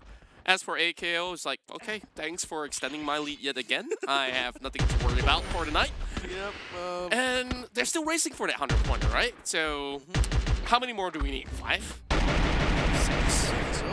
QR Hyper taking out Sia in one fell swoop there, so now that's putting No Escape down to 3 members as QR pushes in on the positions, forcing them to run away. Sienz is going to hold them back for a little while, trying to distract them while the rest of his teammates peel away from this battle and trying to find a revive station. Kazu continuing to keep the pressure going. They have taken over the farmland here, and RV finally are able, thanks to that distraction, to get away. But No Escape RV might just wander their way into the hands of FRU, who are holed up inside the building, have sniper rifles in hand, and are certainly going to be scanning the horizon there. Oh boy, that open window there is going to be very dangerous. FaZe, he gets knocked out. One shot there for Jump Knight, and another shot to finish the job. What a phenomenal blow that he's managed to land with these unsuspecting victims who are just hoping to cut across through the rumble. At least get themselves that early pointer for them, despite having a little bit more of a tougher time back in Purgatory. So from what we have seen from the position of FRU, they're directly into the center as we have Phrase being absolutely in the thick of things as he's getting himself revived. Oh no. And let's go. He's about to find himself more fishes to fry. Maybe he might be the fish being fried right now because IJ saw him drop and they're just going to go ahead and gatekeep him. This is literally giving a free kill here for IJ. So Frey's just going to have to hold in and just hope he can maybe get a trade. Let's go. He spots him. FaZe comes out. Oh, a little bit bad timing there for FaZe. So, yep, the free kill there for IJ. I mean, literally talk about being handed that on a silver platter, isn't it? Oh, man. It must have felt absolutely horrible to be on his shoes. But I think, like, there's just no better way to put it, right? Like, he got himself in that situation in the first place. Now we do see the circle will be closing into Forest Red, and that's advantages for the side of ORV. And look at who's already in the corner. AKO, ready to zone everybody out, and HTG might just be the one next on the list. But NC, they're about to sandwich H2G in between. Yeah, I mean, NC is just going to keep H2G distracted, so I think AKO doesn't need to worry about the flank at the moment. And NC did manage to eliminate one of the members of H2G early on, but they managed to buy him back now, so they're going to continue. This is going to be round 2, actually, between H2G and NC. But now H2G has advantage here because they are closer to the safe zone, so you can gatekeep NC for quite a bit right now. But NC, in the meantime, are thinking of just getting some better loot. Maybe they need some sniper rifles here, which certainly will help them towards the end of this circle here. But H2G in the meantime still holding position on the north side of Malaysia, not letting go of this opportunity to get back at NC. Exactly that. H2G have been treading with caution overall and have found a safe way to cut across. So then they could basically have all the free real estate in the areas of play just across Malaysia. And over onto Rai, we're looking at the rest of QR, who's banked in on 5 takedowns and immediately get themselves caught up. The rest of Freedom Rumble now getting engaged by the rest of IJ. Yeah, this is going to be a good shot for Ilustrado's way goes now to get some kills, but the glue walls are making it a bit hard for them to find a clear angle, and the barriers making things a little bit harder as well. Let's go is going to use the opportunity to get the but unfortunately the glue wall got knocked down, and now it's a little bomb there. It's going to be able to get a double knockdown there, so IJ down to Yadope and McGrory, desperate to try to regain control, but it's by Kai a little bit wide open there. Yadope goes in for the shot. Oh, he doesn't get it done there. Kai bringing the grenades to the battle there, takes out IJ. They're going to be the 9th team, only 9th place here in this round. He ran out of bullets. He whiffed those 4 shots. It could have been his to begin with. It could have ended up in a 1v1 scuffle. But oh boy, Freedom Rumble have got themselves hanging on the thread for a moment, and then of course they did manage to get themselves surviving. But we'll see where not can H2G hold on against the rest of AKO. The push is starting to come into effect. Insane's trying to propel forward to take on the rest of AKO. Lots of blue walls now being popped. Aries now chasing him with a shotgun as he's still not able to find the angles against them. The grenades flying in. He'll be soaked in too much, and I need more HP. They will try to heal up, but there's no time! Again, oh my goodness, Batman and Aries just keeping things alive for them as AKO loses their frontliners. Now only one member, it seems, is still alive and still able to run. Mr. D trying to get out of the way there. H2G hot on his heels right now. I think they just spotted him over the horizon. Aries going for the shot, not landing it. In fact, just whiffing it completely. And Mr. D able to duck away behind a boulder just in time. Is he going to turn tail and try to fight though? Because the blue zone is right up against his backs right now. He's going to have to fight it out against Aries. And Aries does not miss the shot there with the shotgun, and he takes him out. And there goes AKO on 8th spot. This time around, they will be overwhelmed. Not by an invade to their territory, but an uphill battle, which H2G has managed to win pretty much in a clean fashion, I would say. All 4 members absolutely healthy and alive. And we're going to see the rest of Juke to be up in contention of the games. H2G that have managed to secure that win. NC, however, are coming in from the southeastern side, where QR is also going to be finding a different approach as they cut across that river. The crosshairs are placed upon them by the rest of NC, though. They got to be careful.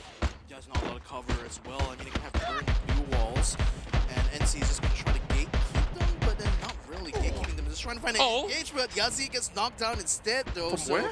Triple kill. Shot there with Shanks getting the kill done. So I think it's Shanks AWM that was credited with that kill there right now. And QR getting themselves back up to speed now. So NC didn't quite make this engagement work out for themselves. And that's already 2 back-to-back fights they had that just didn't work out well for them. So this is going to keep searching maybe for their placement points this time around, because it seems like going up aggressive against some of these teams doesn't seem to work out here for NC. Yeah, overall we are seeing great performances coming in from QR, currently being the leader of the pack. So 17 points have already been secured, and they managed to find 1 player out of FRU, Kai, running for a little bit of cover, while the rest of FRU didn't seemingly have much angles to basically clip all these other players. NC now going for a deep dive into the circle with a vehicle of their own. And here we go. Nafis finally gets a catch onto Hyper. Yeah, I mean, NC is just going to try to play it safe from this point on. on, just trying to take control over the circle early on and just take pot shots against anyone who tries to approach them at this point. But they got to watch out for Jukes, who's coming in from the eastern side. Southern side in the meantime is going to be FRU versus No Escape RV, and they're going to be distracted a little bit of battle, and Jukes is already maneuvering up to the northern side, so NC is going to have to face this confrontation sooner rather than later. Quick reactions left out in the blue zone right now, and they're going to be in a world of hurt right now because at this third stage of the circle, there's going to be a lot of damage there if we stay out there too long, so they're going to be burning most of their med kits if they stay out there, continue to stay out there. No Escape RV now closing in on the FRU. Is this going to be an engagement? Yeah, they're all turtling in, and there's so little room to wiggle with. The rest of RV just waiting for the chance to strike though. Kai, he's getting shot. He didn't even land a blow. He goes down on his knees, and the rest of the members of FRU are in a frantic situation where they will have no one bite the dust. The rest of RV charging right through and clean sweeps Freedom Rumble. Oh man, adding more troubles to Freedom Rumble here. I mean, again, they're 20th place in this leaderboard, and this is not going to do well to the positions right now as Jukes finally gets himself on top of NC, forcing them into a face-to-face battle. CQC is going to be the name of the game right now as they try to use these blue walls to prevent damage being done, but NC loses a couple of members, lose Dino, Jukes not doing that well either, and unfortunately Jimquest gets the last shots on Shanks. Oh wait, actually that's our RV there. NC actually gets the last shot on Jukes and takes them out. Jukes, I thought they were going to play it safe, but no, they decided to go aggressive, and they paid the price. Yeah, they definitely did, where it shouldn't be the case, where there's supposed to be a little bit more room out there for them to be able to play out. And now NC, they got themselves 7 quarters, and they're still looking for a direct entry into the circle. And we're already seeing tags fired up as ORV, they're about to challenge NC. Yeah, blasting down their little sports card there, so now it's on fire. They're forced to try to hold out in this boulder here, but Jay-Z's in front. He's going to go in front with a shotgun, but unfortunately gets knocked down before he can actually land any shots. Heishuji now trying to collapse onto NC here, but it's going to be a two-way battle going on there. A squad trying to take out one member of Heishuji, and the rest of Heishuji trying to take one member of NC. No Escape RV, unfortunately, Jim Quest getting eliminated out in the blue zone, so he's out for the count. 3 teams still remaining as Nutface tries to hold his own here. He does control the situation against H2G here and does a number to them because now only 2 members of H2G still remains, while NC still has 3. This is the best round for both NC as well as ORV. Only one will make the cut for the final booyah of the night. Voidfit, he does have the AWM. He's trying to line up the shots. Can he get it though? 50% being done towards the side of Asta, while Seiya is trying to get a little bit more safe space from the back. Asta's angles here could basically find avenues of play for the rest of H2G to also strike back.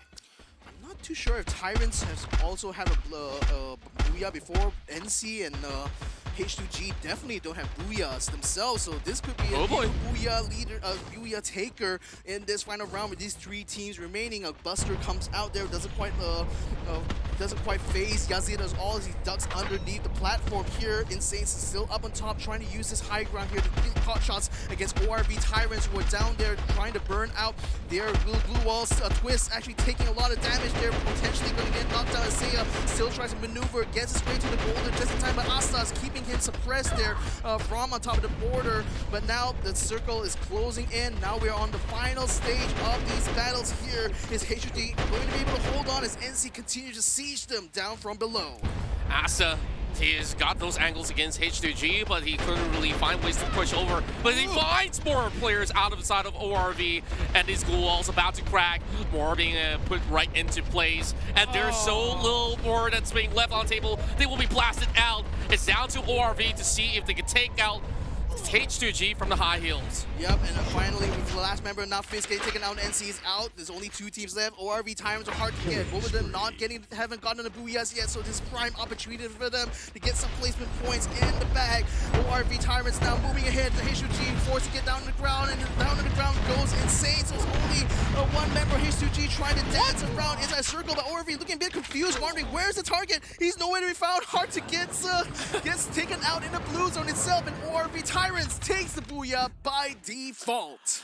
Quite an interesting way to end the night by the end of that round, and Booyah goes over to ORV Tyrants. And yeah, I was wondering where exactly was he running in. I guess like your enemies can't take you out if you take yourself out instead. So You can't fire me, I quit. yeah, like I saw for the fact that at one point they were face to face after the push came in through the glue wall. He didn't take the shot. He's like, no, more glue walls, more glue walls. I'm gonna get out of here. Take this win. I'm done. I've already got my points. And okay, that was still quite the interesting way that H2J has gotten himself into a top 2, despite not having the strength in numbers, which still see them last out this long. That's the thing. I mean, either way, he knew it was pretty much done for because it was like a 3 or 4v1. So yeah, but if it was me personally, I would still try to go for at least one elimination point. I mean, it's still open there. You know, even if you don't get it, it's fine. You still lose out on the booyah anyway. But You don't get it, but you deny that from them, from the winners. yeah. Oh yeah, maybe that is the key there for him. So yeah, but nevertheless though, I mean, that was a very, very interesting way to close out the day here, ladies and gentlemen, because NC, they tried three different times to take the fight. Only the fight against Jukes actually worked out for them, which allowed them to get to the final circle. But this siege they tried to get against Hard to Get actually bogged them down a little bit too much. And in the end, Tyrants, you know, were just waiting in the wings. They just waited for H2G to get knocked a little bit down by a quarter. And as a result, it was Tyrants who takes the overall lead here, ladies and gentlemen, with 12 points. There's only 7 kills, enough for 19 points, 1 point ahead of NC. And I mean, maybe that was a calculus right there for Hard to Get, right? Just denied that point, but still ended up being in 3rd place for them. Exactly. I guess they're living up to their name. They are hard to get by the end of it all.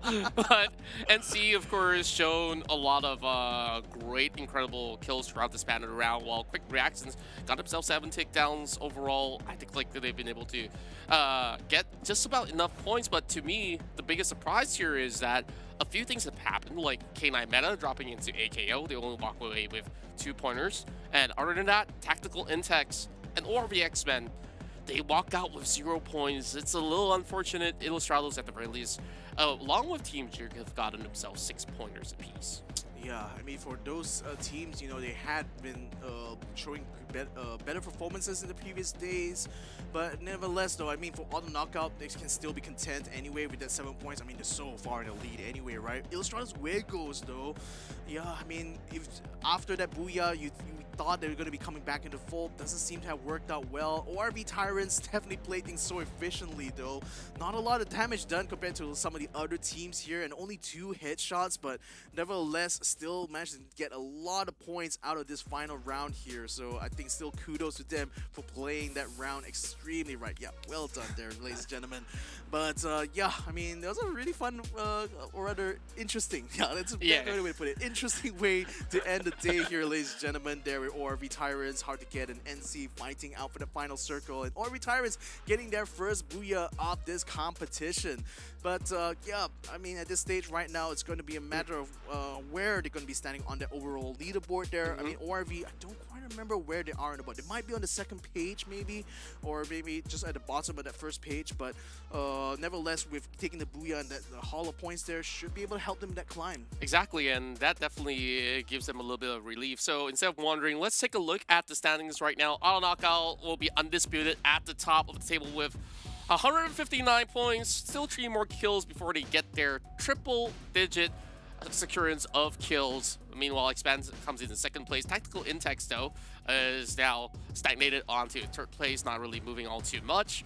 As we have seen some of all these teams close off all those rounds, ORV Tyrants now move themselves upwards, now tying with Geek Fam at 16, I would say. Yeah, but again, remember, Geek Fam still has a lot more matches to play tomorrow, so they certainly will be able to shoot themselves back into that 1st page. But Hard to Get still manages to get themselves up in 13th place, just ahead of Illustrados Uegos. So that's certainly well done for them. NC now actually moving themselves up to 9th place is also good news for them, because that puts them on par with Axis and also ahead of Pando EWG. So overall, I mean, for Group D, this last round actually worked out well for them. We are actually starting seeing some of these teams starting to climb up a little bit more. But ORV Tyrants, despite the booyah, yep, still 17 plays for them. But to be fair, they've been really hanging, I think, more or less around that second page anyway. So that booyah is going to keep them ahead of some of the other teams in the second page. But they still have quite a way to climb before they're going to be able to make it to the top 12. Exactly that. We've already seen a lot of improvements coming from No Escape RV. Now they're tied with Revenge overall, and NC. We've seen them really climbing up throughout all the course of the tournament, and now they're placed at 9th position, where they could easily chase up onto teams like Axis Esports and even Bloody Hits. I think like today's biggest jump would be coming in from Bloody Hits, because the last I remembered was them being placed around 14th, 15th, and now they're on 7th place. Give them another good day. They should be able to add another good 50 pointers on the block. Yep, so ladies and gentlemen, make sure you tune in tomorrow, because this will be the conclusion of the group stage here in the Open Finals, where we finally determine the top 12. It's still going to be played on Purgatory and Alpine. The difference is going to be the group mix-ups, basically. A and D will be playing the first couple of rounds, A and C later on in the second round, then B and D will be playing out the final 2 rounds of the day. So make sure you guys tune in tomorrow here at the Snapdragon Pro Series to see the conclusion of this group stage here, and you definitely don't want to miss out. You want to see whether or not some of these Group D teams will be able to make it to that top 12, or we're going to continue to see Auto Knockout maintain that lead there. They only have 2 rounds to play tomorrow itself, so it's going to be very much open for everyone else in Groups A and B to try to catch up to Auto Knockout. Exactly, and especially for Group A, when you have 4 rounds to expand, like that's all the opportunities that you could basically get to chase against all the top dogs of the tournament overall. And we've seen a lot of impressive runs for today coming from all the Group A candidates, I would call them. Okay. So they've been able to also consistently get themselves into top 5 situations, and that itself is very, very important to be able to sustain in this tournament. And overall, I'm also looking at which are the teams that will be also saying goodbye to by the end of tomorrow night. Yeah, exactly, because remember, it's only the top 12 teams that will make it to the regionals here. So all of this wouldn't have been possible, ladies and gentlemen, if it wasn't for our main sponsors of the Snapdragon Pro Series. Shout out to Snapdragon Elite Gaming for when winning matters. Snapdragon being the chip maker that powers a lot of your favorite mobile phones out there has certainly provided a good platform to allow the most talented esport competitors here in Southeast Asia to show their stuff. And speaking of stuff, why don't you check out some stuff here from Monster Energy. Unleash the beasts over at www.monsterenergy.com/gaming. And finally, if you are running low on credits or in-game currencies, why don't you reload through the power of Kachi Shop? Go ahead and check the www.kachishop.com/my, and you get great deals, great discounts, and plenty of action there. Nevertheless, ladies and gentlemen, we're coming to the end of the day. This has been a journey from the start here. I want to thank everyone watching at home here. If you've been with us all throughout the day, we so appreciative of your support here, especially for the support of all the teams competing in this Free Fire group stage. Now that we're at the end of the day here, we're going to be saying goodbye to you all. So thank you all so much for joining us on this journey. My name is Victor Cax. Joining me here is Contra. We'll see you guys next time here at the Snapdragon Pro Series, and we'll see you guys in the next one. So good night and good luck.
The Snapdragon Pro Series is brought to you by Snapdragon Elite Gaming, Monster Energy, and Kachi Shop.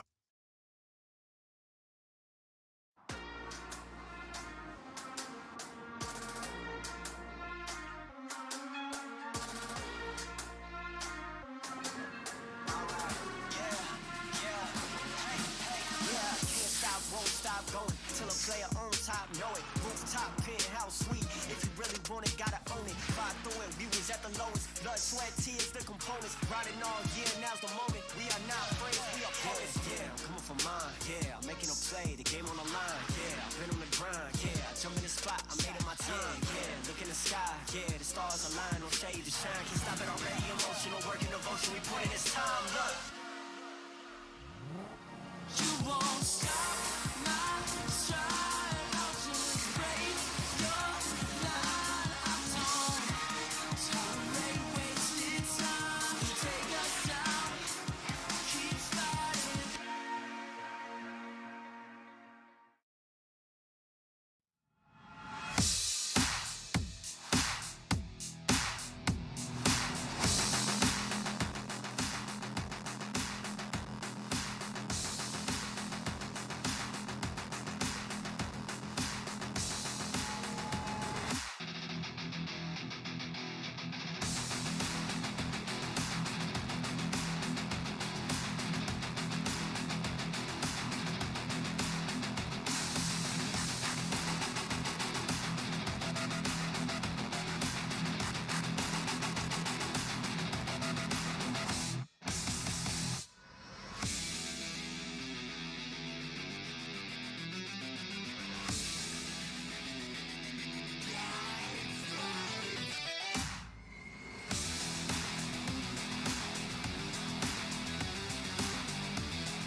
They don't want it with me.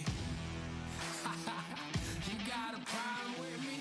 Love, you don't want it with me.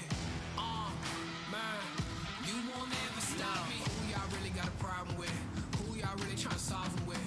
Who don't really like the sound of this? Who come with me getting down to this? You better step back, get your neck cracked, get laid down when you best step. Better check that with a fresh map. Get lost now with no extract. Like, look, that's all me. Got my number, don't call me. We eating up, that's all beef. You freezing up, that's y'all's team. Cause we don't really lose no more. All about heating up, leaving that cold. You can see beating up, killing that show. I ain't about giving up, no.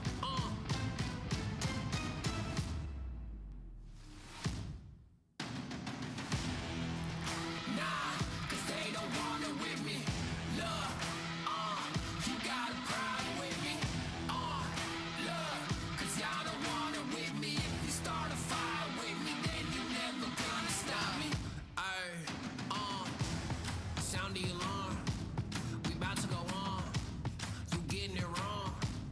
Time to go off. Can't hold us back. Truth hurts, you always that. My truth lurks, saying y'all collapse. Now scoop first, where your homies at? Come my team with me right now. My team's on me right now. But what you mean y'all out? It's time to weed y'all out. Okay, we coming back with a vengeance. Time to go start your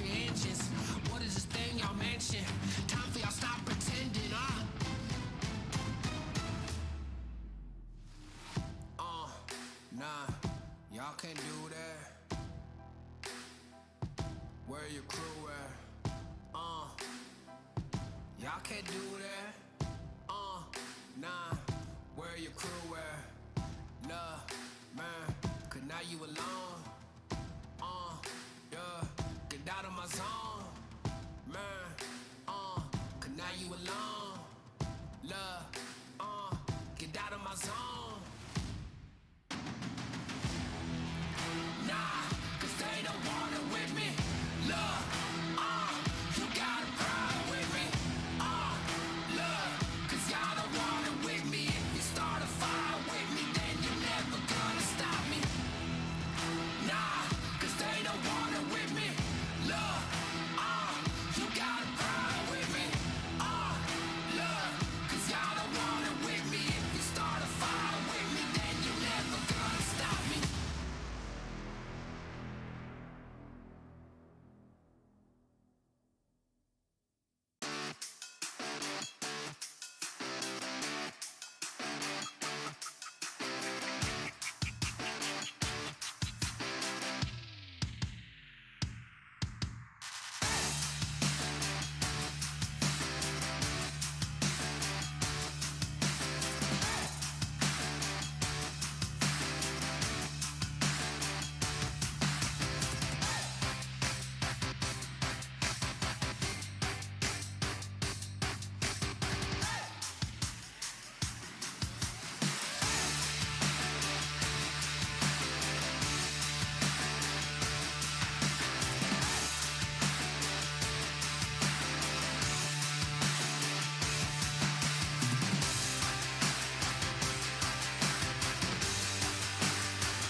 Look at my shine with the glow. This is my time with it though. This is my time to be way at the top. Me and my guys gon' pay out the block. I don't look like boss. Time's right, and I know the sea is walking in the limelight. Promise you gon' wanna watch like a sci-fi. My guys are high risers, high tide. Might drown if you come to my side. I pledge allegiance for lifetime. My squad connected like Wi-Fi. We grind and you see the highlights. This my life. It ain't a game now. Me and you, we ain't the same now. Lions coming out to play now. Opposition out the way now. Out of the way. You wasn't invited. Say you come to play. I dare you to try it. You don't wanna try me. Then step up to my team. Yeah, out of the way. Yeah, yeah. Out of the way. Yeah, yeah. Out of the way.